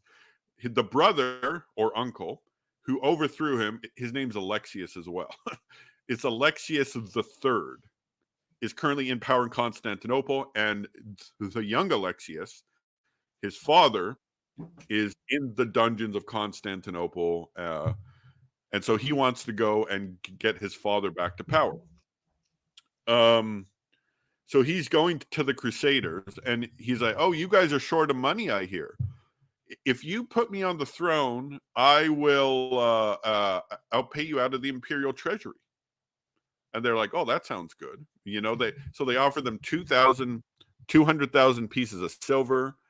They offered a few other things. They're like, they'll connect Constantinople to Rome. The church will heal the schism. That kind of happened on paper briefly, but it didn't last. We'll put a garrison of 10,000 troops in the Holy Land. He'll join the crusade himself once they get Constantinople. He'll come with them to Jerusalem. All these promises. I think the Crusaders were more focused on the cash. And then a lot of the Crusaders are kind of like, should we do this? But they ultimately decided to do this since they're broke and they need to complete their Crusader vow. So they sail for the city of Constantine. Then they arrive. There's this huge fleet that arrives in Constantinople. Basically, Alexius III sends an envoy and tries to smooth things over with them. It's like, "Oh, we hear you're on your way to the Holy Land to fight the Muslims. We'll give you some supplies. Here's some money. Just kind of get out of here." They're trying to just be diplomatic. And then the Crusaders are there for Alexius to overthrow Alexius III and install Alexius the soon to be Alexius IV. Okay. Too many Alexiuses, and there's more coming.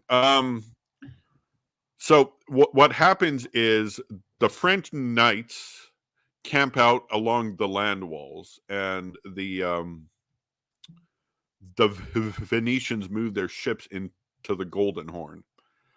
And so they're kind of blockading the city, and the Venetians attack the walls, and they manage to mount the walls and set fire to a bunch of towers.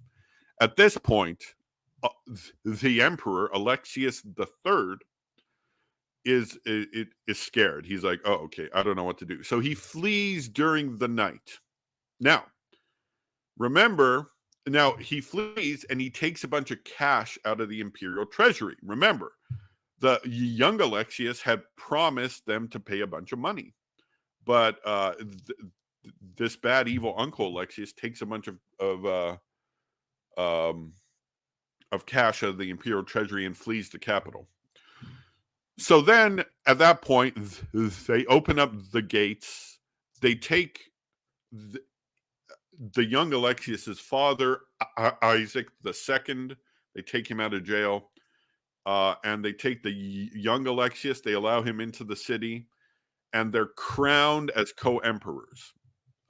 His father, Isaac II, and Alexius, who's now Alexius IV, because Alexius III has fled. He's out there somewhere. And you have the two emperors, are co-emperors, father and son. They tell the father of the crusade. They tell Isaac II, the father, of the Crusader promises. They're like, "Hey, your son promised all this stuff to us." And then he's kind of shocked. He's like, "Oh, well, that's a lot he promised you. But since he promised you, and since you guys put us back on the throne, we will honor it." And it's like, perfect. But the people of Constantinople are not too happy. Like this new guy, he's kind of a usurper. He's brought a foreign army in, and he's paying a bunch of our cash away. He pays half of the Crusaders' money. He's like, okay, you got to give me some time for the second half because Alexius III stole a bunch of money.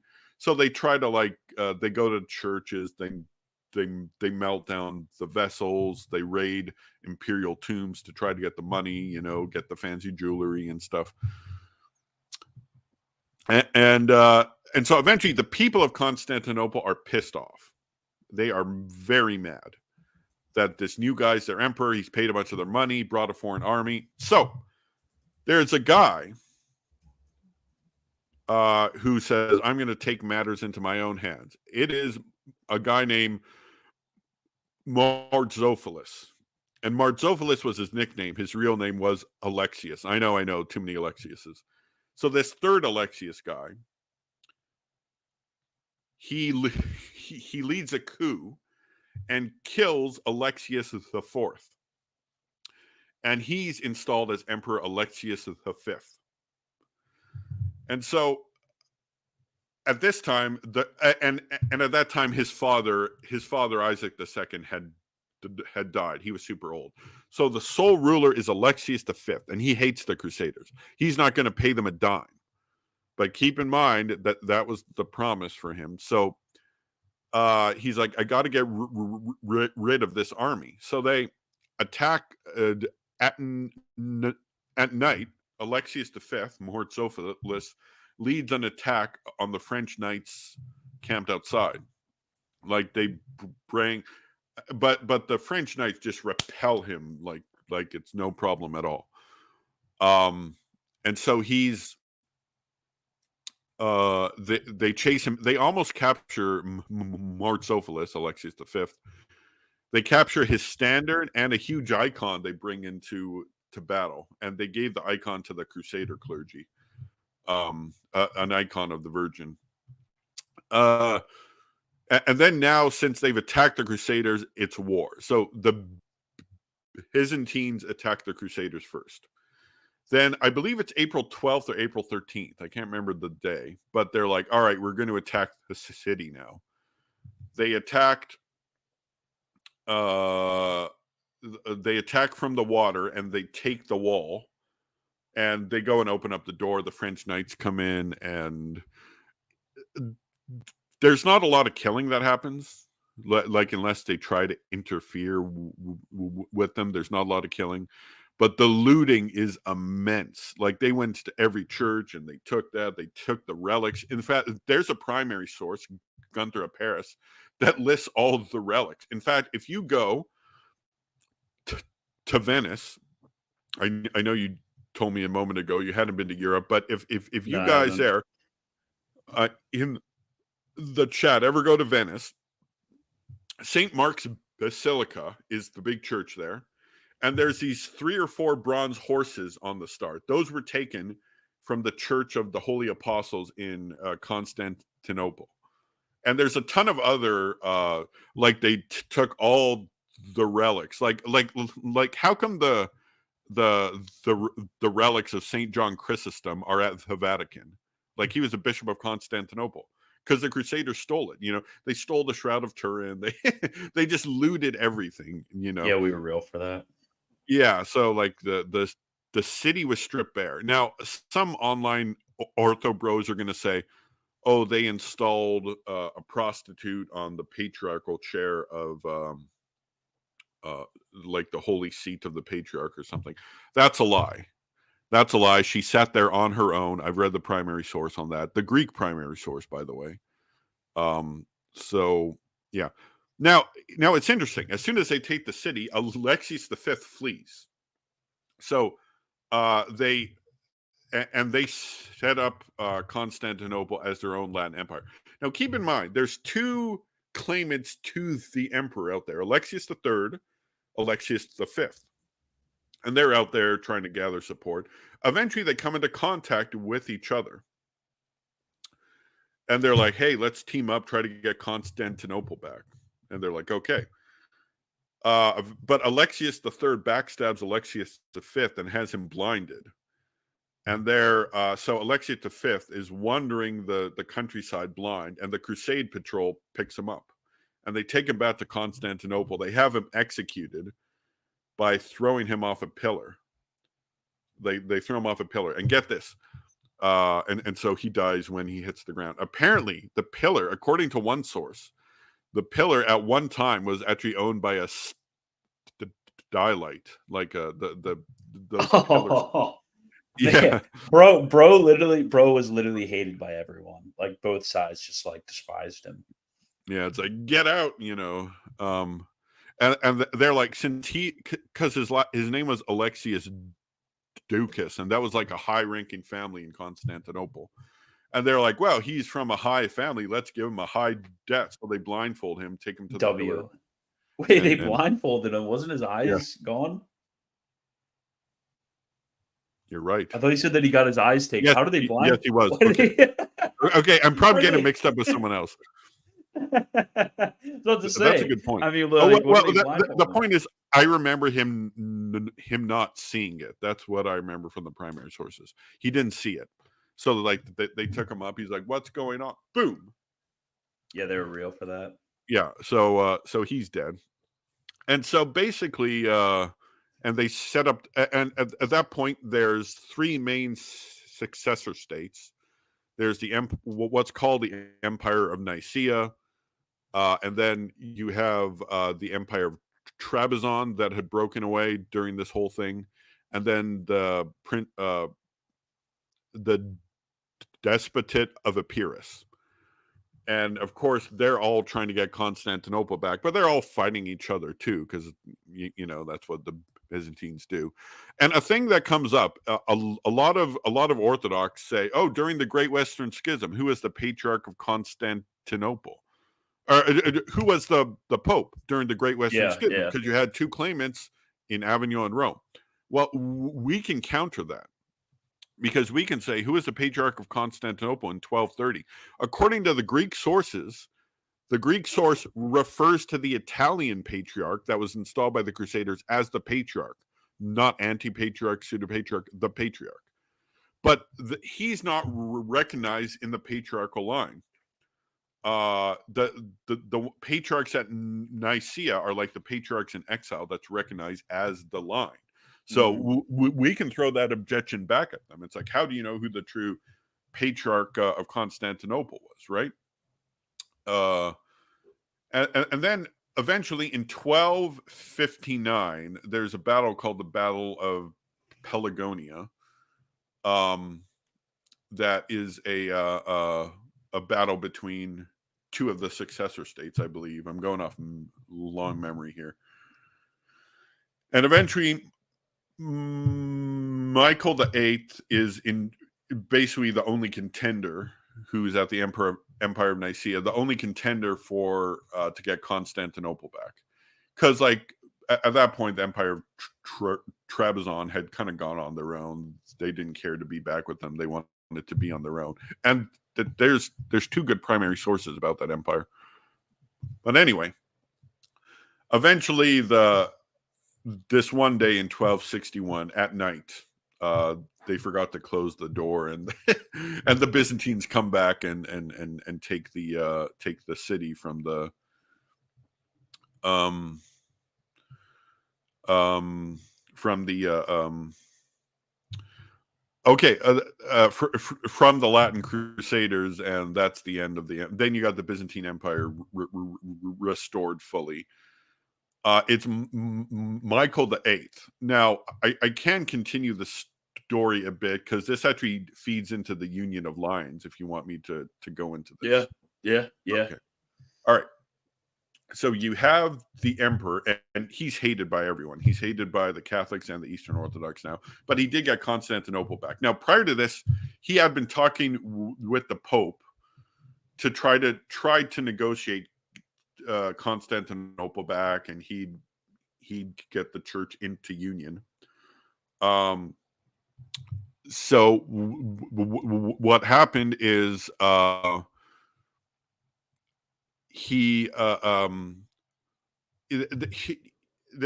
there's a young guy that's heir to the throne. I think his name is John, but eventually he knows that John has the right to the throne. He's going to be the emperor.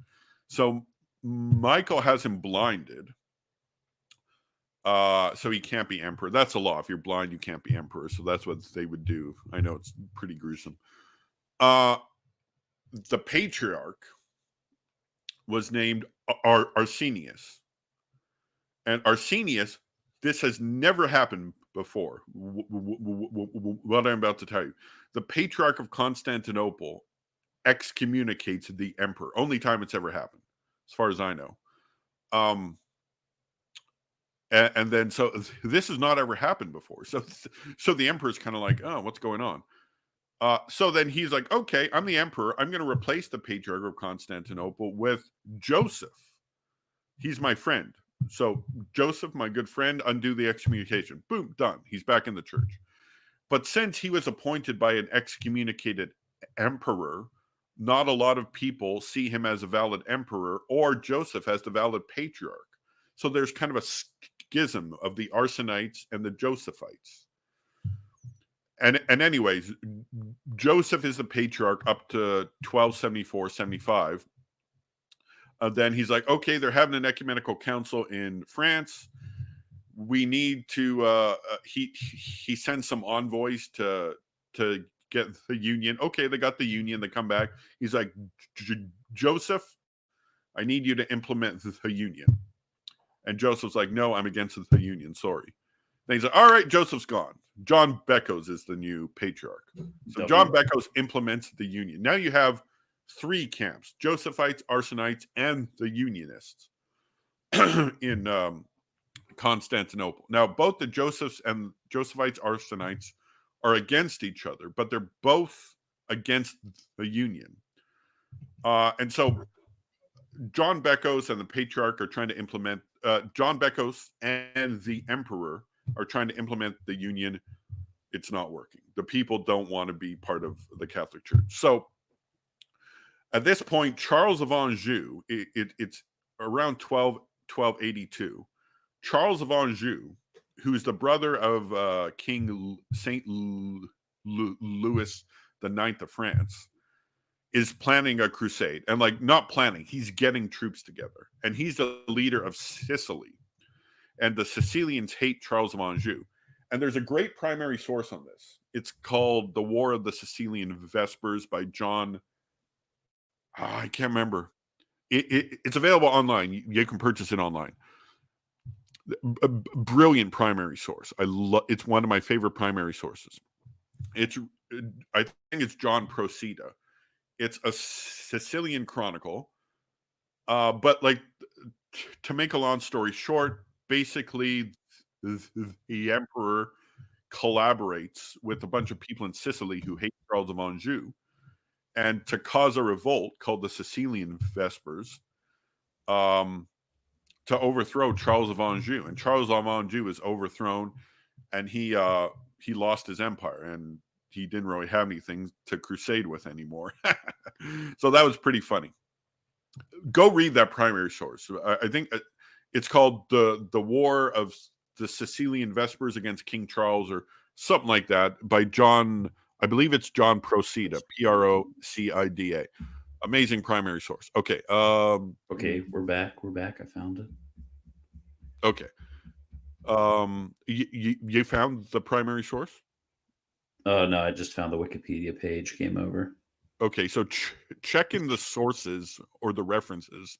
There should be something called John Procida or something. I think it's John Procida. I've got the chronicle over there, actually. In fact, all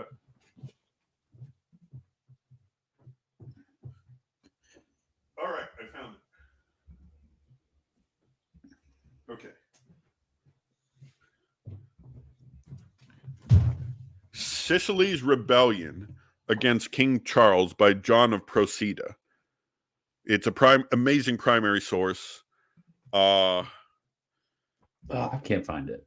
Yeah. So, but yeah, here's the primary source. It looks longer than it is because there's a huge introduction. Then they have it in Sicilian for the one person in the world who can read medieval Sicilian. Um, Wait, do they have a facing page? That's so goofy. I hate when they the- do that. what did they They do? just have like Sicilian English, like facing pages or dual columns or something like that. Yeah, no, it's weird. And then That's so goofy. it's got all this poetry in the end. Great primary source, though. If you're into medieval Sicily, um, okay, all right, where was I? Okay, so he loses his empire, can't go on crusade, but the union has not been implemented, and eventually, in 1282, that same year, Michael the Eighth dies, and so his son Andronicus II becomes emperor, and his son is anti-union. John Beckos is no longer patriarch. He throws out John Beckos, brings Joseph back, and it's like, Joseph, we need to annul the union. Boom, okay, it's annulled. And then you still got the Josephites and Arsenites who say the Josephite line is illegitimate, but at least they've got rid of the unionists. And so eventually, it's not, the whole Josephite Arsenite thing is not solved until like 1310. So it's ironic. They're like, oh, you don't know who the true pope was in the Great Western Schism. Well, you don't know who the true patriarch is during the Arsenite Schism. Anyway, So true. Okay, we're kind of getting away from the Crusades. Yeah, that's the story of the Fourth Crusade. The like, I've skipped over a ton of crusades because that happens during the Latin occupation of Constantinople period. The Fifth Crusade, they actually try to go into Egypt. They have some success initially, but eventually Sultan Al Kamil, he opens the floodgates in the Nile Delta and completely owns the crusade. It's and that's the one that Saint Francis talked with. He was the nephew of Saladin, and he eventually, on the Sixth Crusade, he actually gave Jerusalem back to the Crusaders. They had it back for about 10-15 years, and then have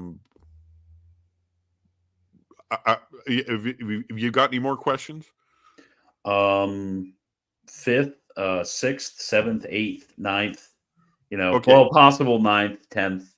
Okay. But Both the Seventh and Eighth Crusade are done by the same person, Saint Louis the Ninth. And on the Seventh Crusade, he tries. There's actually a very good primary source on this, Joinville. If you buy this book called Chronicles of the Crusades, it's published by Penguin. They give a primary source on the Fourth Crusade and on the Seventh Crusade. Geoffroy de Villehardouin, Fourth Crusade. I use that source a lot. Very good. And Joinville's Chronicle of the Seventh Crusade, which is St. Louis. So he goes to invade Egypt, King Louis the Ninth. And again, it starts out pretty good, and then they eventually get ambushed and owned. And then he's taken captive.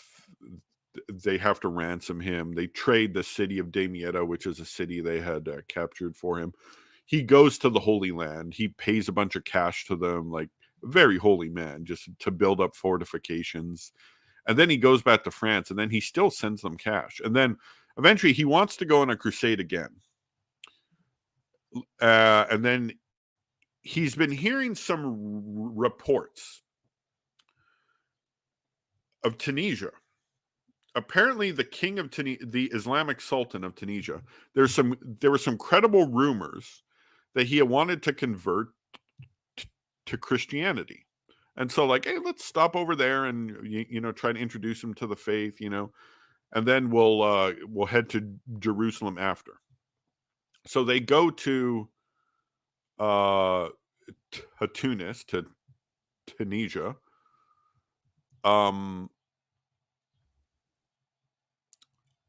And they set up camp, and they're starting to negotiate with the Sultan, but eventually a plague hits the camp, and King Louis IX, he dies, sadly. He dies in Tunisia.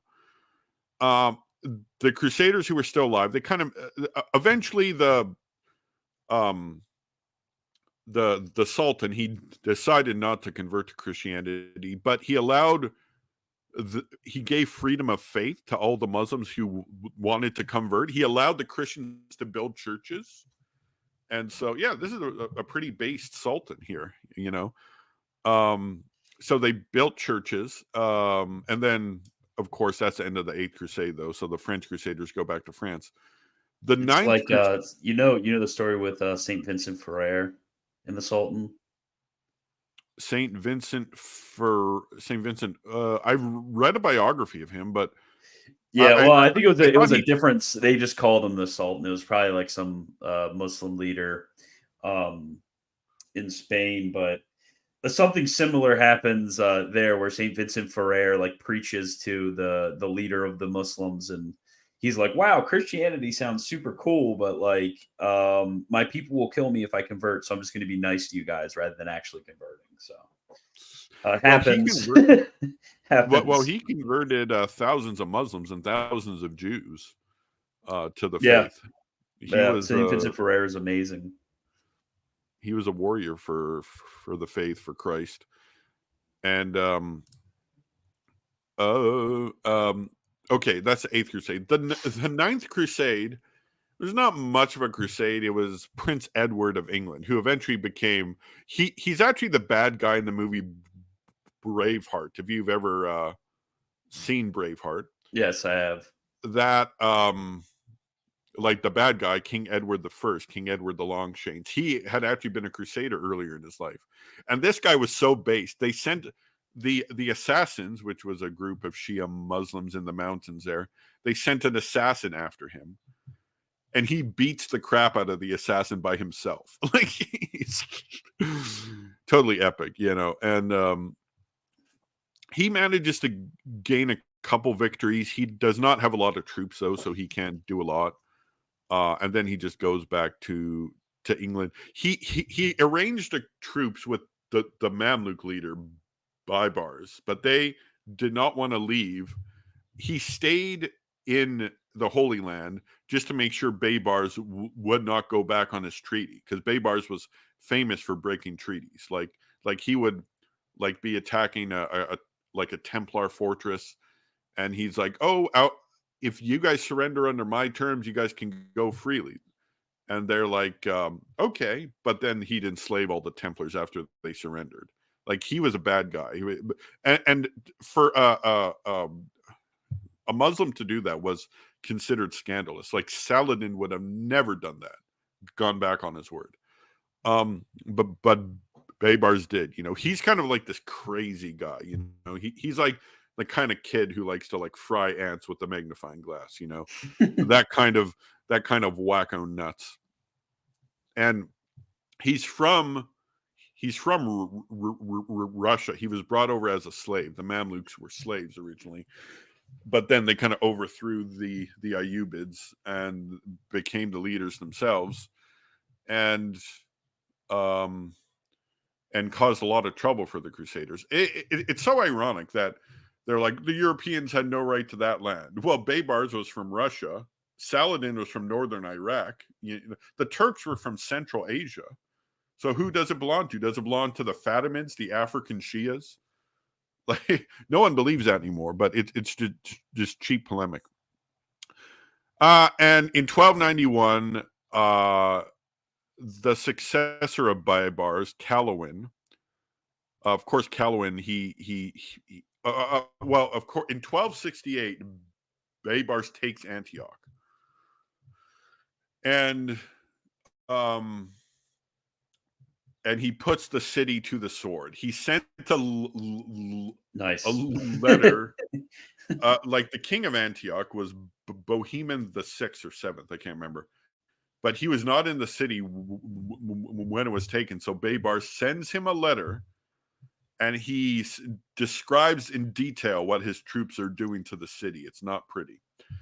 And I think he says, if you had seen it, you'd have wished you would never have been born, or something. Like, this guy was nuts. So anyways, they take Antioch. Calawin, the successor of Baybars, in 1289, takes the county of Tripoli. Then, of course, Calawin's overthrown. I think he's killed by his son, Al-Ashraf Khalil. And they assault Tyre and Acre. Tyre and Acre are all that remain of the Crusader states, and Acre is the capital. So they assault Acre, and after 2 months, they eventually take it, and the Templars like fight to the last man. It was pretty noble what happened. And then at this point, they still have Tyre, but they flee Tyre. They're like they're going to take this eventually, so they leave. All right. Have you got any questions? Yeah, it's because there's kind of like, I know, debate over when exactly we like close off the Crusades. Because obviously I don't think it's like we talk about like the Northern Crusades or like the Crusades against the Albigensians, but it seems to me at least that like when you still have the Knights Templar fighting to the last man, as you said, like there's still some sort of like connection you could draw between the First Crusade and what was happening then, and like and that event right there in the late 13th century. Um, so is there any sort of like discernible trace or connection we can get after that? You know, talk about like another crusade or anything like that, or is it just kind of equivocal usage when people talk about other like holy wars? Well, there's the Crusades in the Holy Land. The Crusades in the Holy Land, they fall in 1291. At 1291, they're pretty much gone. There might be the odd fortress that held out, but by 1300, it's all gone. Then in 1302, they make an attempt to try to take it back. They go on this island just off the coast named Ruwad, and they capture it. But the Muslims find out about it, and they chase him out of there. So in 1302, the Holy Land's completely Crusader free.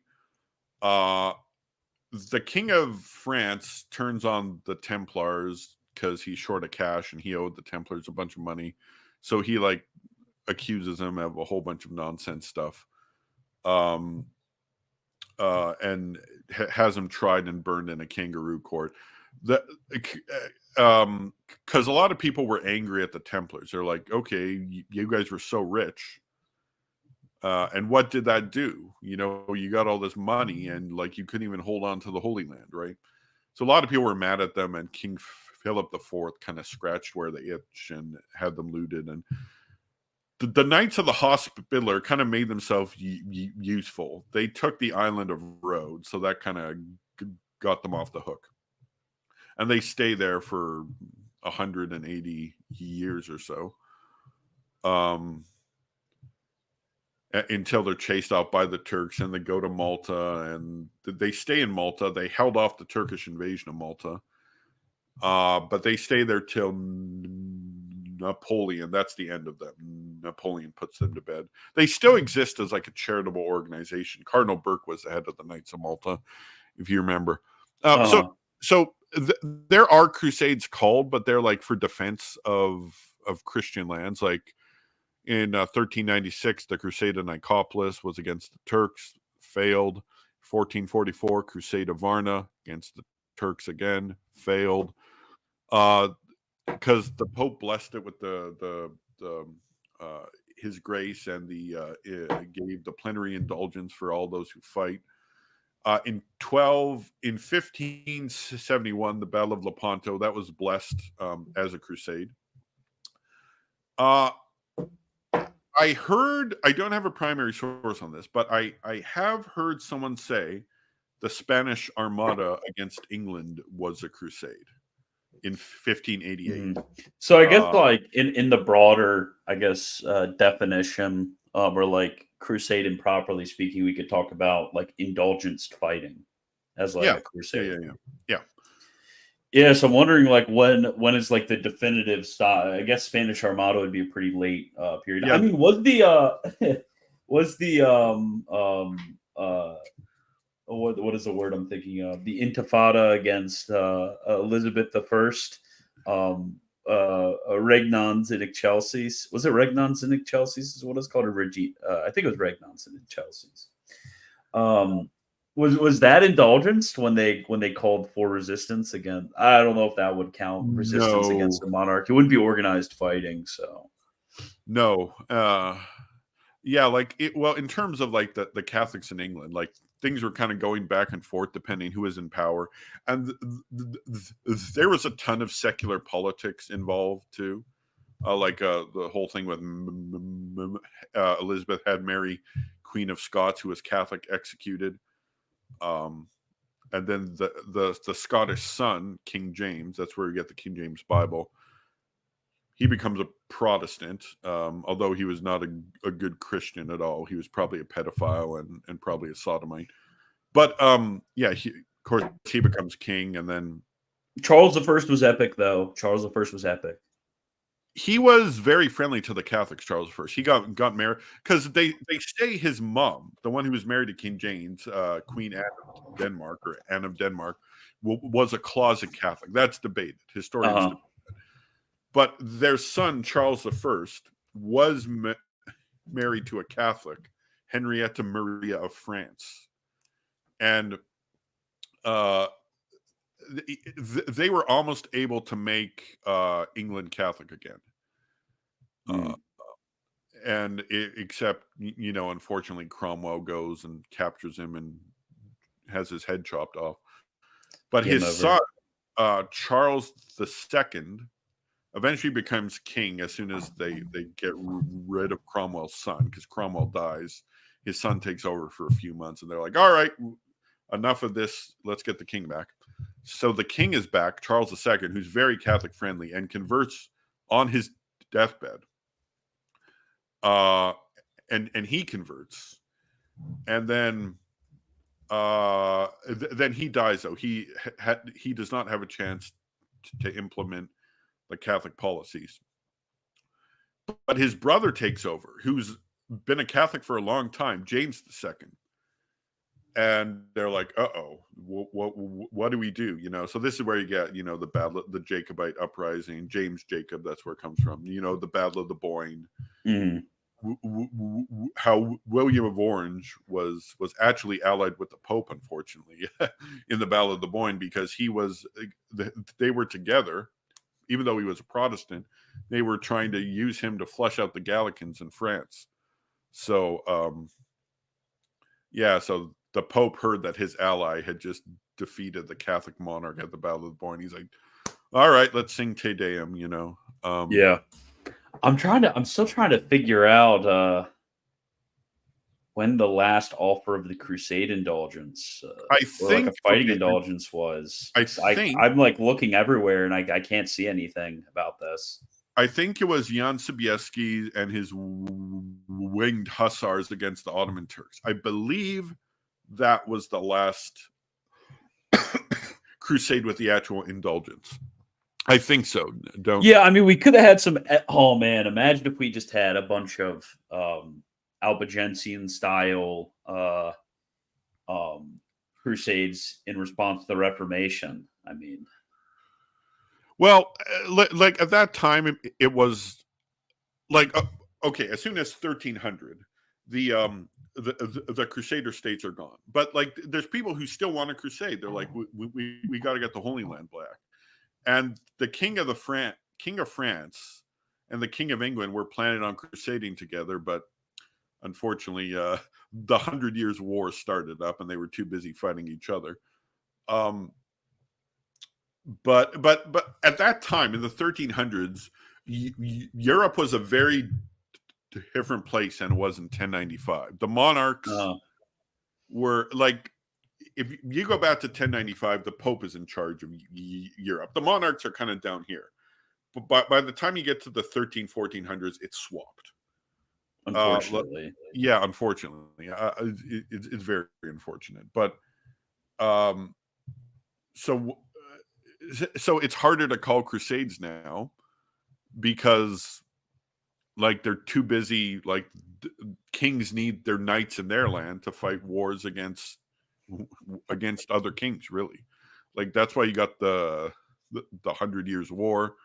King Edward III started that. And I mean, it was kind of a stupid reason, but the French had it coming, how they changed the inheritance laws. And that same inheritance law actually caused problems during Henry VIII's lifetime. Yeah. So Yeah, Jeremy brings up a good point. Now that plenary indulgences are more common, I guess indulgence fighting wouldn't work anymore, right? Yeah, it's kind of hard to sell indulgence fighting when you can just read the Bible for 30 minutes. I mean, but that would be epic, though. That would be pretty epic. You know, epic. Pope. Somebody said above that Pope Francis said that Israel was committing terrorism or terrorist acts. yeah, That's pretty epic. Pope Francis, please, please, please, indulgence fighting, please. We can team this time. We team up with Shia. Dude, this would be so epic. This would be so epic. Just hear me out. So the Saudis and all of the other Arabs, the Saudis, the Jordanians, they're all on the side of Israel. Even the Turks are on the side of Israel right now. They all are cozy with Israel. Now, the ones who are against Israel are the Shia Persians, the Iranians. Epic, get the team back together against the Turks. And this time also the Israelis. Pope Francis calls crusade, indulgence fighting, and we team up with the Shia again. We team up with the Iranians, and we go to work. Okay, stop World War III, Pope Francis, please.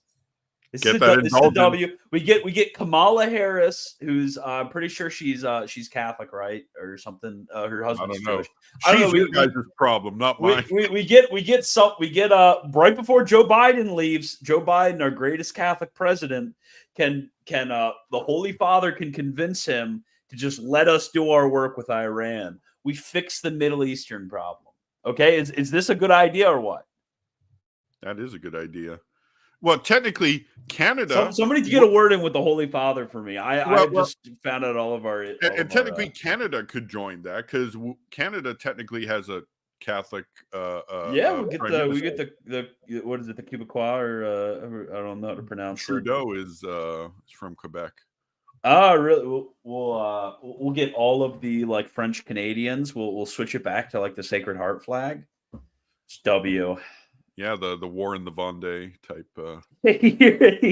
Hear me out, guys. It's a good idea. We could, how's it going, River Run? We can bring it back to all the way back full circle to the First Crusade, except this time we're fighting a different world power who's oppressing Christians.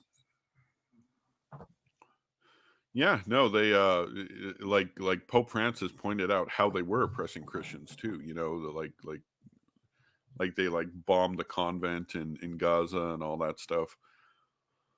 I think this is everything when it comes to we were pretty extensive, especially with the first four Crusades. I mean, not much happened after the fourth Crusade, so. Yeah, like that's the other ones were epic Saint Louis the Ninth. We love him, but it's kind of just like the other ones just seem kind of lame. Here, I'm going to give a book recommendation, so just hang on for a second. I gotta find it. Oh, I found it. Okay, perfect. You guys see that right there? You guys see that? Okay. So for the First Crusade, get this one. I've talked about this one, Fultref Chart. It gives you the First Crusade plus the Crusader states for the first 25, 30 years. Second one you want to buy. You can buy this at Penguin for $20 Canadian. What's that? $15 American? Yeah, something like that. It's cheap. It's got two chronicles. It's got a Fourth Crusade chronicle. It's a very good chronicle by Villehardouin, Geoffroy de Villehardouin. I'm Canadian, so the French names kind of roll off my tongue. And Joinville. Joinville is the chronicler of the Seventh Crusade with King Louis. And he chronicles the Eighth Crusade too. The brief Eighth Crusade. So those were they're both cheap. Like, there's some Crusade Chronicles I have that are not cheap. These ones are cheap. So go buy them if you want to learn and learn the primary chronicles. And and if James White claims to know anything about we almost forgot the impetus for this whole stream. Okay, let me pull it up. Well, of course, James White has blocked me, so I had to take a screenshot on my other account. Okay, man, I've been tweeting a lot in the past Or 24 as hours. Sam Shamoon calls him, Jamila Muhammad White. I can't believe he's so real for that. I thought called him like Jamal sometimes. I have like Jamila. no idea. Okay, I've been asked twice about the Third Crusade, so I want you to answer that, and I'll find the chronicle on the Third Crusade. Okay, let me see where were the questions.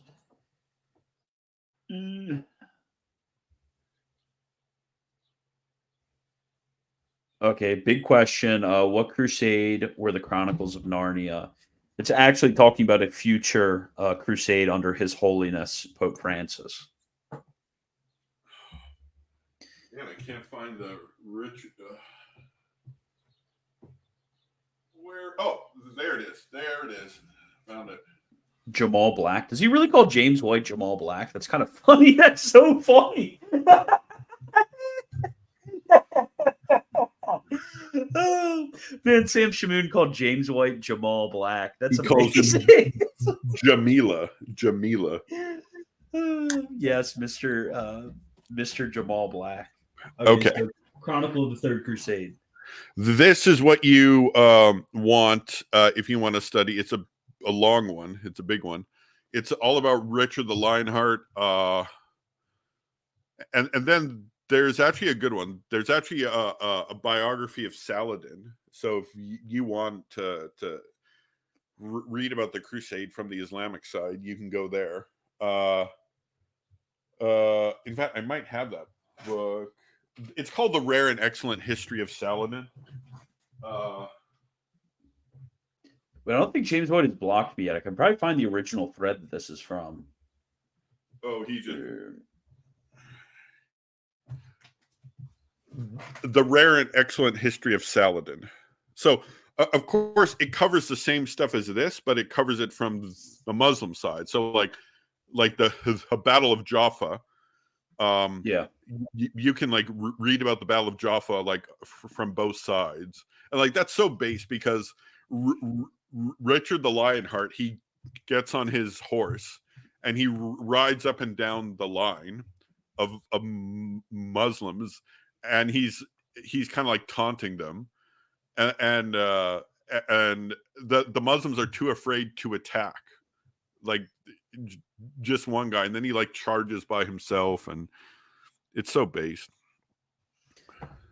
Okay, so this is so the original tweet right here. This will be a really unpopular take. Yeah, this is James White is such a boomer. He's like, Kamala's gonna bring in socialism. It's like, okay, dude.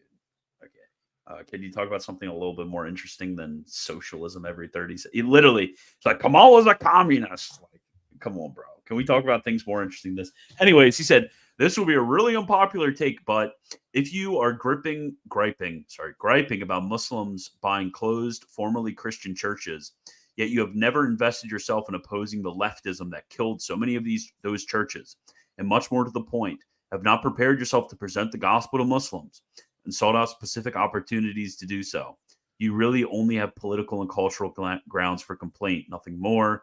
You surely are not putting yourself in the position to be part of the only real answer. And the only real answer is neither political nor cultural. Okay. This is like the retarded part of it. But he said, somebody said, read Defenders of the West and then get back to me. He said, I've been lecturing on the Crusades since 1990. I do not need to read your propaganda to say that Christians have the solution, and it is the gospel. And the vast majority of ethnically oriented believers do not know how to respond to the key Islamic arguments. They have never prayed to be used by God to bring Muslims to Christ. As a result, you have Christians with the same mindset as Muslims, and the inevitable result is violence. Literally pulled the you're actually Muslim meme. This is crazy. Well, and like he's talking about ethnically oriented, quote unquote, believers, and like, how do you know this? Like how can you judge someone else's faith like that? Like I was talking with a Protestant I engaged with once, And I brought up actually that chronicle I read, the Chronicle of the Sicilian Vespers. And he's like, I mentioned that they were all Catholic at the time. He's like, yeah, but they were nominal. It's like, how do you know that? Yeah, How do you exactly. know? It's so weird that a lot of Yeah. people just assume that. Yeah, you're going to judge the faith of an entire civilization just because you don't like what they believed? Oh, somebody super chat, super chat, super chat, super chat, super chat, super chat. I look forward to the Wagner William Albrecht live stream. Oh wait, it hasn't been scheduled yet. Better get on it, Christian Wagner. I'm such a slacker. I'm such a slacker on that. But somebody actually William, did. I thought that I had that set well, up. if I could say something, William is kind of like the opposite of me. He's like the church father guy. I'm like the medieval guy. Like he's an expert like on like Saint Augustine and all that stuff.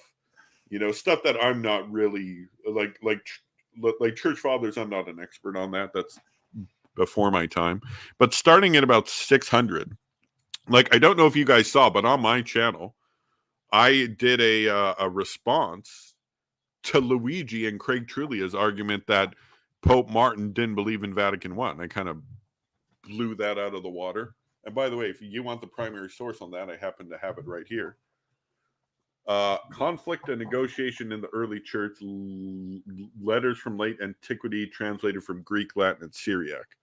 And I completely own that argument because I've read that. Wait for it. Primary sources. Game over. Oh, actually, guys, that's what I. There's so many issues that would be solved through just reading some basic primary source material. Yeah, like James White would actually learn something about church history instead. Oh of my dude, he's the worst. I don't think James White has read outside of like the Apostolic Fathers. I don't think James White has read like primary source material at all. Like you see him just like weirdest quote minds. They're like terrible.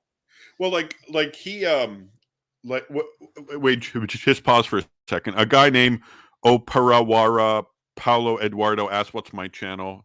It's Alan Rule, ALLAN space RUHL. Okay, now James White has like 69 church lectures online, like starting with post New Testament all the way to John Calvin. He spends like as much lectures on John Calvin as he does on the entire medieval church, you know, because of course does he? yeah, go read that. That's like, so Luther, funny. Yeah, he has like he has 69 lectures, and from 1054 to like there's like 5. There's like 1 per century. Then it's Martin Luther. Then like 6 on Martin Luther alone, probably 3 or 4 on Zwingli, 6 on Calvin. Like because now the important stuff is happening. You know, that's the so apostasy funny. is over. Like that guy said, That's so and like funny. like it's all in chronological order.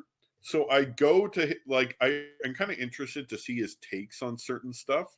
So like I'll go and find it, and I just shake my head. The guy knows absolutely nothing. He's just railing off like the things he says about in England, how they determined the date of Easter. That was strict papal authority.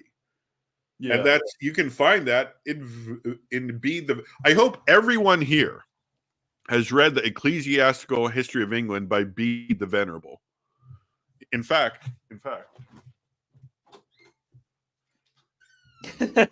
church fathers were before my time. I'm more of a medieval guy. Based. Yeah, Jerry Matitix was terrible. I mean, I was gonna Okay, what sucked is I was gonna upload the section where I roasted Jerry Matitix for like an hour, but my AirPods didn't connect when I was recording that, so like half of it didn't even record. I was so mad about that. Okay, a book that everyone needs to read, no exception, is Bede's History of the English People. Yes, so true, true. If you read this, it's a good polemic against Anglicans and Orthodox, because they'll be like, "Oh, England was Orthodox before William the Conqueror." It's like, really? Is that why you had the Pope determining the date of Easter? based on the promise to Peter? Is that why you have a creed produced with the filioque in it, with the same word describing the procession from the Father and the Son? So it's not like a Father through the Son, Yeah, right? yeah, And they sent it to the Pope for approval, Pope Agatho, an Orthodox Pope, and he approved it. So I mean, it's good for the Orthodox too. yeah. The ones who have Theodore was literally an Easterner too, which is even funnier. he was Yeah, he was from Tarsus, right? Theodore of Tarsus. Yeah, Yeah. yeah. It's so based, you know. Um, Ugh. yeah, no, just Yeah, that's eventually just I wanna do, like, a big, like, Diamond Knights, like, 4 to 5 hour, like, refuting James White style video. That'd be hilarious. There's just, like, so much stuff that you could just go to just show, like, how bad he is. Like, but, I mean, it would just be massive amounts of material because that guy does so much yapping. He's, like, as bad as, like, Lofton. Oh, man. but Christian, he debated Jerry Matitix in 1992. Whoa. Yeah. That did you I actually did for my patrons a stream reviewing that debate. Jerry Matitix was like terrible in that debate. He was so bad. I don't blame James White for always thinking about that. Jerry Matitix was just I don't think he did good at all. I mean, I think James White did terrible, but I don't think Jerry Matitix did that good at all. Well, James White always does terrible. Let's be honest, because the guy hasn't, like, the guy always talks about how he's like, oh, I teach church history. He's like, no, you teach the garbage that's put out by 19th century frauds like Philip Schaff. You think Schaff is a fraud, really? Oh yeah. Oh, you're not a Schaff fan? I mean, a lot of people in Catholic circles that I've spoken to respect Schaff. I don't know. I haven't really read much Schaff. Really? So he's kind of shady on some stuff, huh? Yeah. Well, why would you read Schaff when you can read all these primary sources that we've talked about today? One of my favorite. Jedin, right? Who? Jedin. Can't remember what his. He wrote the famous history of the Council of Trent. Hubert Jedin. I've never read that one. Oh, really? Yeah. I mean, if you're because it's not my time period, really. Yeah. Well, he has he was the general editor of a 10-volume. It's called the Handbook of Church History. It's 10 volumes long. All of the volumes are scanned online. What I love about that overview of church history is the footnotes where they can. And this is like almost every footnote is them actually footnoting to a primary source. So, like, if I wanted to read more about like what Jerome said against Pelagius, like they'll footnote and say like, oh, it's epistle like 56 or something like that. It's honestly one of the most helpful is Jedin's church history. I've been reading through the entire thing. I mean, each volume is like 1,000 pages. There's 10 volumes. I'm like halfway through volume 2, but I've just been learning so much stuff. There's a question. What are your thoughts by R2 Row? Thoughts on Sicily and Armenia? Well, that's kind of like interesting. Like now you take a look at the map, you take a look at Armenia. It's all the way over there, like at the edge of the Middle East.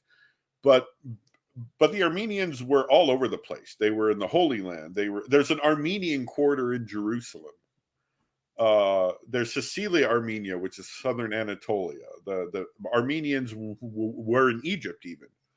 Like they were everywhere. So like the modern country of Armenia is just kind of like where they got their nation state, where they've all retreated to, the only safe place for them after what the Ottomans tried to do. So I think that I don't know a lot about them. Like I believe when King Frederick I was on the Third Crusade, I believe he drowned crossing a river in Sicilia, Armenia. Yeah, like I've never read any chronicles about it. Like it gets mentioned in Crusader Chronicles, but like I don't know enough. I'm curious. Is this guy Polish? PLN. Yeah, PLN. I just looked it up. PLN is a Polish zloty. Yeah, I hope you hate the way that I Zloty. pronounce it. Zloty. Well, Zloty. I think if you know a Slavic language, Zloty sounds like gold. Like in Russian, it's zolota or zoloto. So zloty, I believe our Polish friend will tell us. Does that mean gold? Pole? Oh no, he Okay. just disappeared. He just Yeah. asked super chatted a question, then just disappeared. That's crazy. I've been to Poland for about 24 hours in my life. Really? I was on vacation in Ukraine in 2018, and we're in Western Ukraine, and we just crossed the border into Poland to stay with my cousin, and we stayed. So you're just like you're just like a world traveler when it comes to vacations. You're going everywhere. I've been to all the provinces in Canada. I've been to about 25 states. Cross the border into Mexico, but I only saw Tijuana. But in Europe, I've been to about like 25. Well, it depends, because there's some countries that are not considered countries, like Kosovo. Is Kosovo a country? I've been to Kosovo. Transnistria. Yeah. I've been to Transnistria, that got famous during the recent war. The breakaway from Moldova, and they held us up at the border there. I got a YouTube video on that. So Arturo does Zloty. Okay, there's a guy here. Zlato is gold in Croatian. Yeah, I think in all Slavic languages, Zlato, Zloty, that means gold. Transnistria is like a small communist dictatorship. W. That's a good description of it. Like I've been in it for like half an hour. Like we stopped at an abandoned gas station to go to the bathroom. Like it was that, for those interested about Eastern Europe, there's two Eastern Europes. There's like Poland, Czech Republic, Hungary. Like these countries are very nice and very safe. They don't have as much cash as say France or Germany, but they're nice. But then you go 1,000 kilometers east of that, it's a whole new ball game. Like it's a whole new. It's so dangerous there. Like that part of Europe, you don't want to travel there alone. Yeah, but I bet I could travel there alone though. Yeah, for a male. Dude, I'm an American, so it's like you're a Canadian, so they'll just like take you, like, but I mean, like you're an American. I mean, yeah, like it's not like you'd want the religious hippie, your favorite person in the world, traveling there alone. Yeah. I mean, maybe we have to send Mr. Lofton over there to bomb them with some charity and nuance. He already sent his charity and nuance shell. Did you see that he shelled the Ukrainians with his charity and nuance? I did see that. Yeah, you did see that. Yeah, because you were on the OG Lofton squad, weren't you? I don't know. I'm just going off things I saw on X. Yeah, I'm trying to remember, because you've been on Reason and Theology before. I've been on once, but I didn't get. I've not ever been on the same time as Lofton, because I got invited on, but for some reason Lofton had to cancel, so Albrecht was like the sub host, and so it was me and Eric and Albrecht. Like I've had texts with Lofton. He texted me once and asked me about a source for the Crusades or something, and but like I've never had any personal interaction with him. I know you were on his show after. Yeah. I converted. I went on his show, and then later it's actually still on the channel. He unlisted the interview with me, but he came on to my channel to talk about the magisterial authority of the Catechism. And then it was only a few months after that he kind of cut off all contact with me.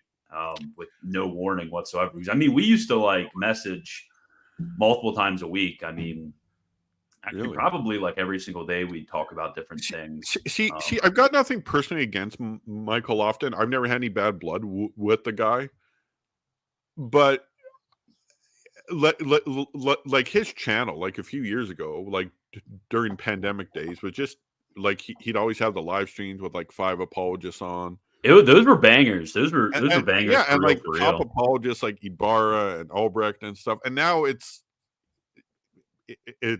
like only him, which I'm not knocking him. He's a good apologist too, but I mean, he just focuses on like things like fiducia supplicon, Well, I mean, like it's not even that anymore. I mean, if you look at his videos, it's just like really weird, pop culture stuff.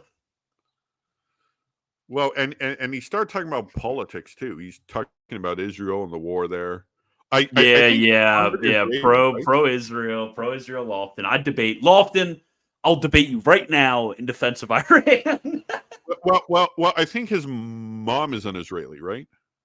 Yeah, because his mom converted to Judaism and they moved to Israel. So he has connections with Israel growing up. Wow. Yeah, so that's he's been doing cringe election coverage. Yeah, and I mean I don't get why he keeps doing this because he's getting like he's over like if you look at his recent videos, I mean one from one day ago had 581 views, 572 views. I mean 2K, 2.7K, 2.6K, 2K, 2.2K. I mean like he's just like people really don't want to watch this. I mean occasionally you'll get something that goes viral, but no. Like I kind of feel bad talking about all this because I've not ever had any personal beef with Lofton, so Yeah. I don't want to like insult or mock the guy or anything. Like I don't agree with everything he does in his channel, which is his excessive Pope splaining, um, but I mean I don't like how. I mean, I could say that about a lot of channels, like the stuff they're Yeah, on, like except yours. I agree with every single thing you do. obviously. Yeah, especially your best thing was the one where you ruined Ortland with. No, that's someone I've had beef with. That was so fun.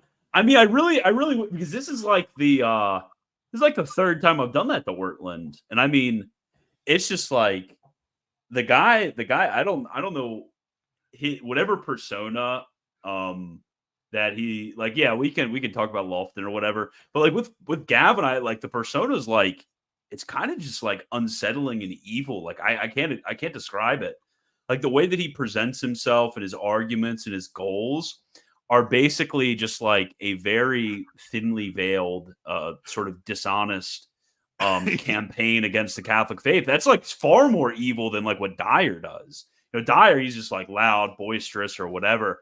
I'd absolutely, hang out with Dyer, have a beer with Dyer, whatever. I mean, I'd hang out with Yeah, so would Dyer. I. We mess with each other. It's whatever. But like Ortland, like that guy. I mean, he's like I don't know. He's like really I don't know if like creepy is the best word, but it's just I kind of I scary the dishonesty. I like your response to him about his Seven Sacraments video, and it's Yeah, like, oh yeah, yeah, well, Mossad. yeah, like how I think it was Saint Augustine who said that, um, or Saint I can't remember who Saint Ambrose or Saint Augustine who said that when when Abraham was going to sacrifice Isaac, that was a sacrament or something like Uh, that. yeah. I mean, like, yeah, St. Thomas calls the cross a sacrament. It's like Yeah, like, and you said a sacrament is something that's sacred, something holy. yeah. Yeah, and so he, Because I yeah, mean, really there's like a bajillion sacraments. I mean, yeah. Now, I don't know. yeah, I think eventually I just really like I don't know.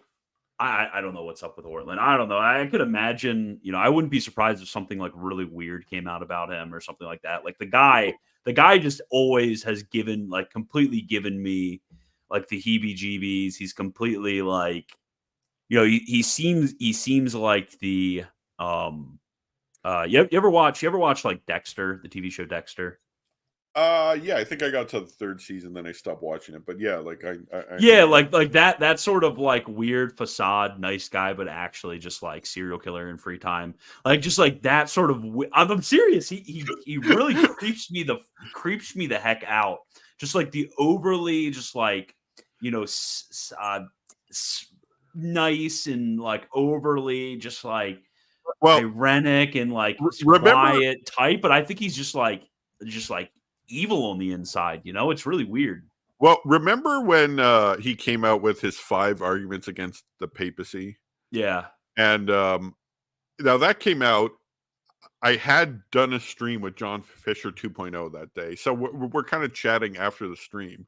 And then I get a text because I have him listed to notifications. And it's like Gavin Ortland came out with five arguments against the papacy. And like it's like, okay, since we're still in like the after chat, we decided to pull it up and watch it together. And then I'm like, um and then we watch it and we're like almost laughing at how bad it is. I wanted to go live right then because that would have just like You, I'm gonna be honest. I have not ruled out the Gavin Fed thesis. I mean that it sounds like really insane, but I don't know. Like I've been sent some interesting material on like his family history because like his dad and grandfather were both like prominent like televangelist types. And he comes from a family of like televangelists who were anti-Catholic, and it basically comes from like a very thoroughly anti-Catholic family. And then now he starts a ministry that's basically like um, completely oriented towards that, and it's super weird because it's just like the framing of how he frames this is like scholarly and ironic and like nice, and it's just like a fake niceness. Like his scholarship is garbage, and I mean yep, this yep. is like this isn't even anything that is a surprise to people that even research like the modern liberal scholarship and this sort of thing. It's like really really strange. I don't know how to pin the guy down, and he now that he's like not watching me anymore, doesn't like me and whatever. It's just always just like the weirdest vibe I get from the guy. I like his stuff. Uh, like I there's stuff that I want to say like I've had personal interaction in the DMs with Ortland. I don't know if I want to say Yeah. that because I think that's private. But I've kind of always criticized Ortland because I believe the vast majority of his scholarship is secondhand. He does. I don't want to say this because he'll just, I don't know, send me a DM saying, well, probably not.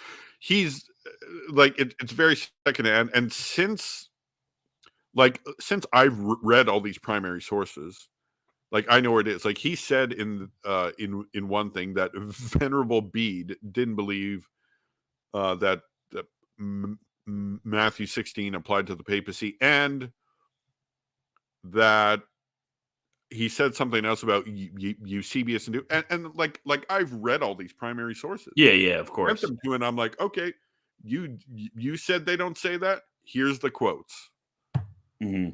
and then he just basically admitted, I think for Eusebius, he's like, oh yeah, I got it from this book. He says it in this. Yeah, exactly. I mean, it's really strange. Like, um, some of the stuff that he says about Saint Augustine too is just like really weird.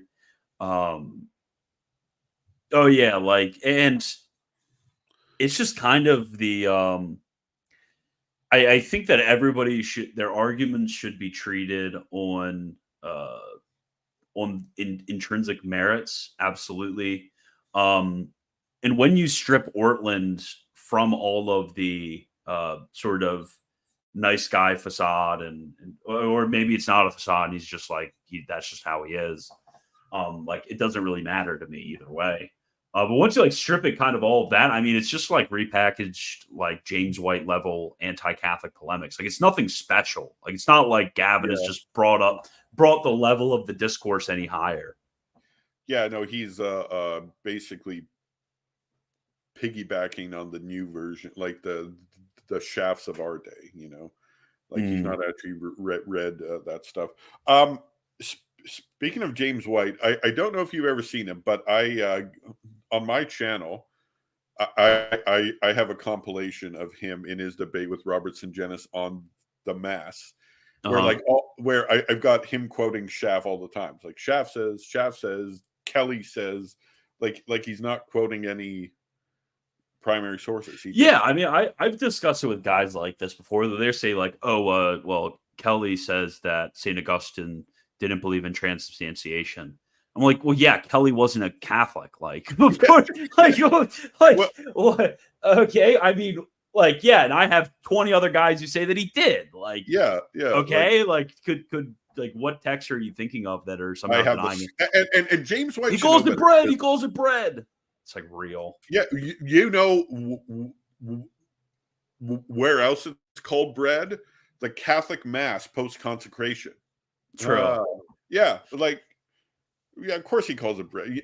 Like, oh man, this is or like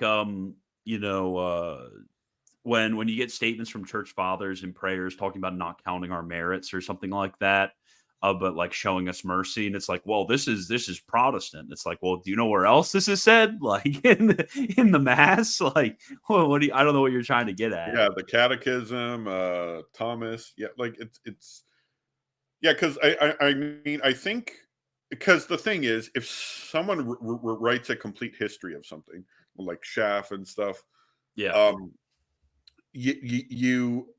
flaw is you can't include everything, obviously, so you have to select.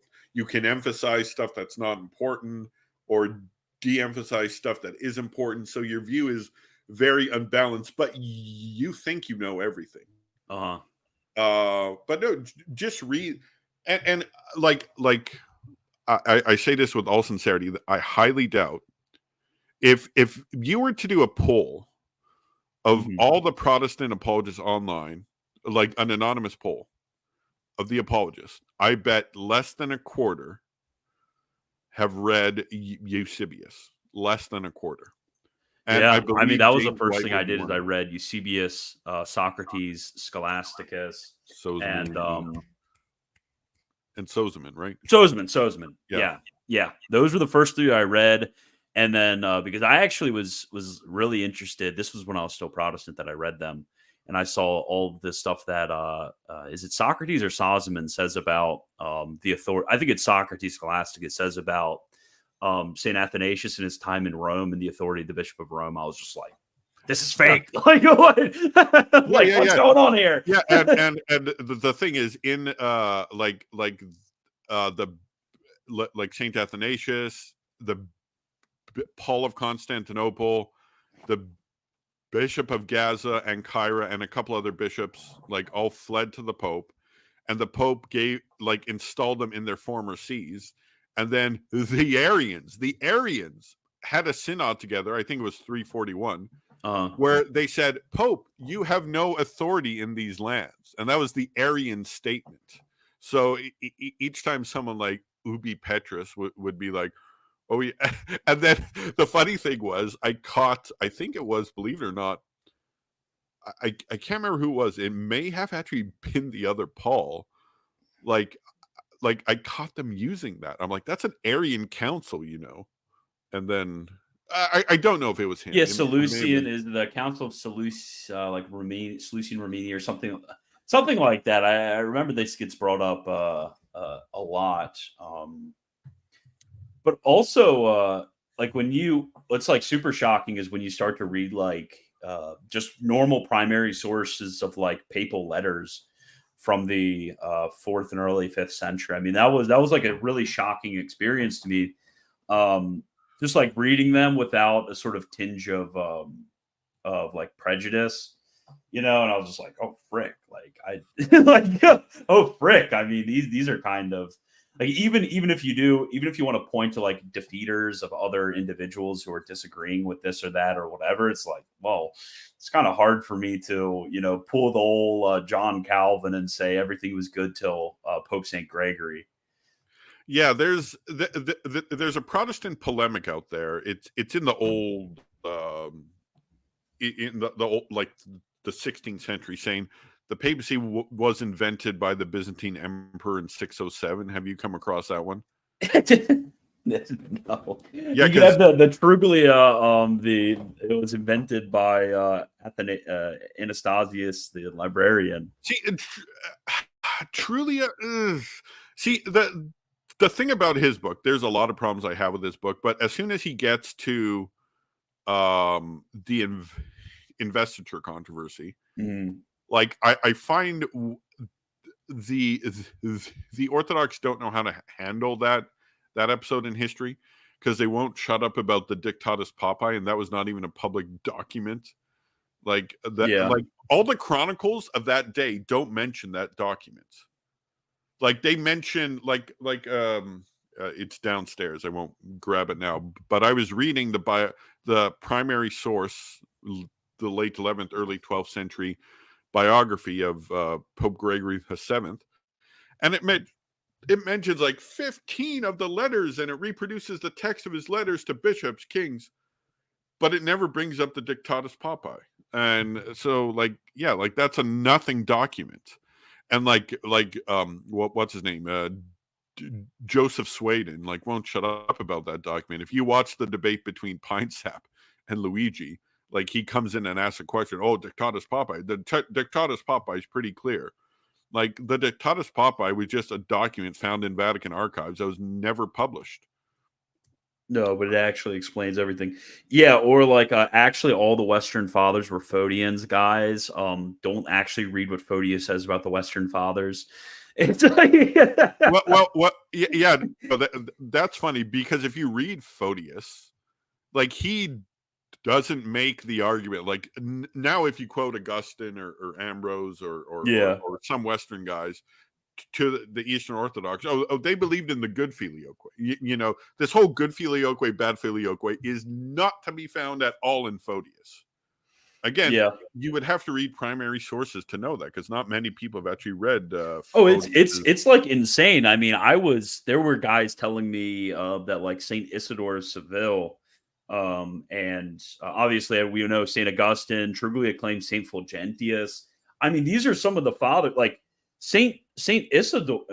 Saint Isidore. I mean, he's writing like theological like dictionaries where he's very clear about defining his terms before he goes into like teach. So it's like impossible that he wasn't teaching the filioque. Like you would be able to just as easily say that like Saint Thomas didn't teach the filioque as you would to say that like Saint Isidore or Saint Fulgentius weren't.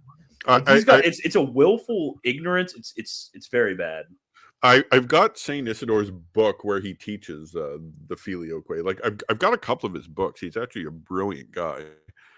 But no, he clearly teaches the filioque. So does Augustine.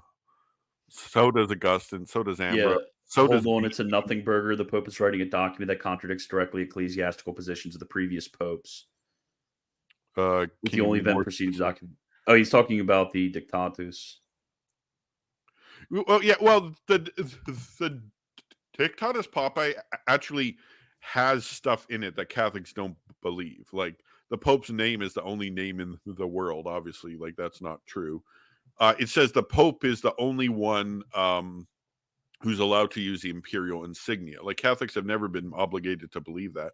According to Thomas Madden, who I quoted earlier, I showed his book. He has posited that it's a list of things that Pope Gregory wrote and gave it to his archivist to research, because at that time they were going through the Vatican archives trying to find out stuff for canon law, because a lot of canon law was getting reformed then. So, I mean, but if you read Craig Trulia's book, it's like the most significant thing of Gregory VII's papacy was the Dictatus Papae, and it wasn't at all like that's not even mentioned in the chronicles anywhere. Um, and like I kind of admired Joseph Sweden for his opposition to Pope Gregory VII, because he actually argues from a truly Caesaro-Papist perspective.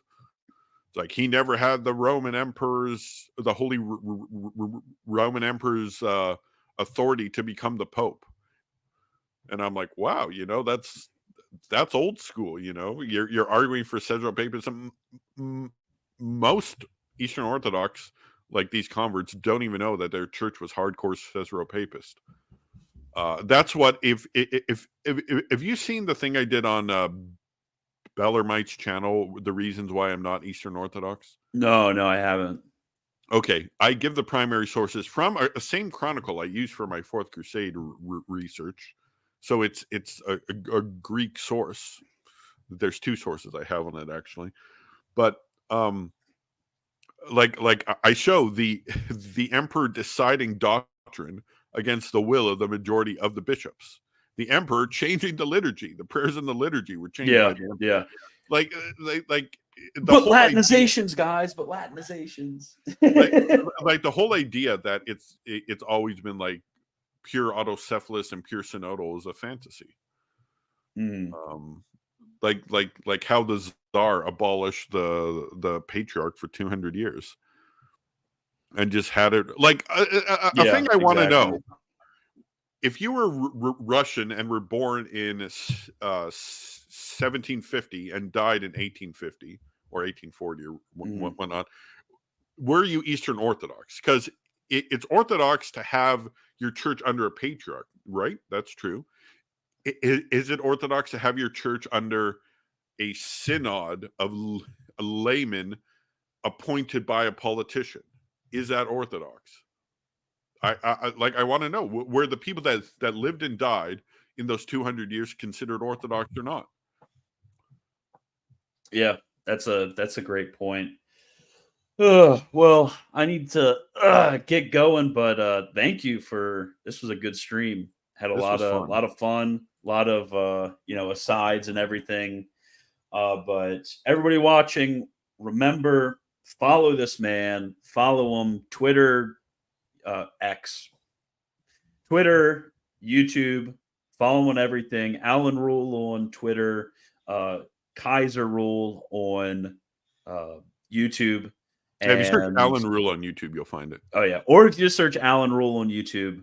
For some reason, when you guys kept saying Alan, I kept reading it as Allah. I was like in the side of my eye, I'd like look and see like Assalamu alaikum. Yeah, alaikum salam. Okay, so I will talk to you later. Wait. One more thing I want to say. For all those who go to my YouTube channel, watch my recent response to Luigi and the Pope Martin argument. That power was lacking. Remember that argument from the debate? Yeah. I ruined that with the primary sources. Completely ruined. So go. Okay, so it's short. It's 20 minutes. Everybody, get your butts over right after I end this stream. Get your butts right over to Alan's channel and watch the Luigi takedown. Shredding. The Luigi shredding. Okay, so thank you, everybody. Hope you have a wonderful rest of your Saturday. And as always, God bless.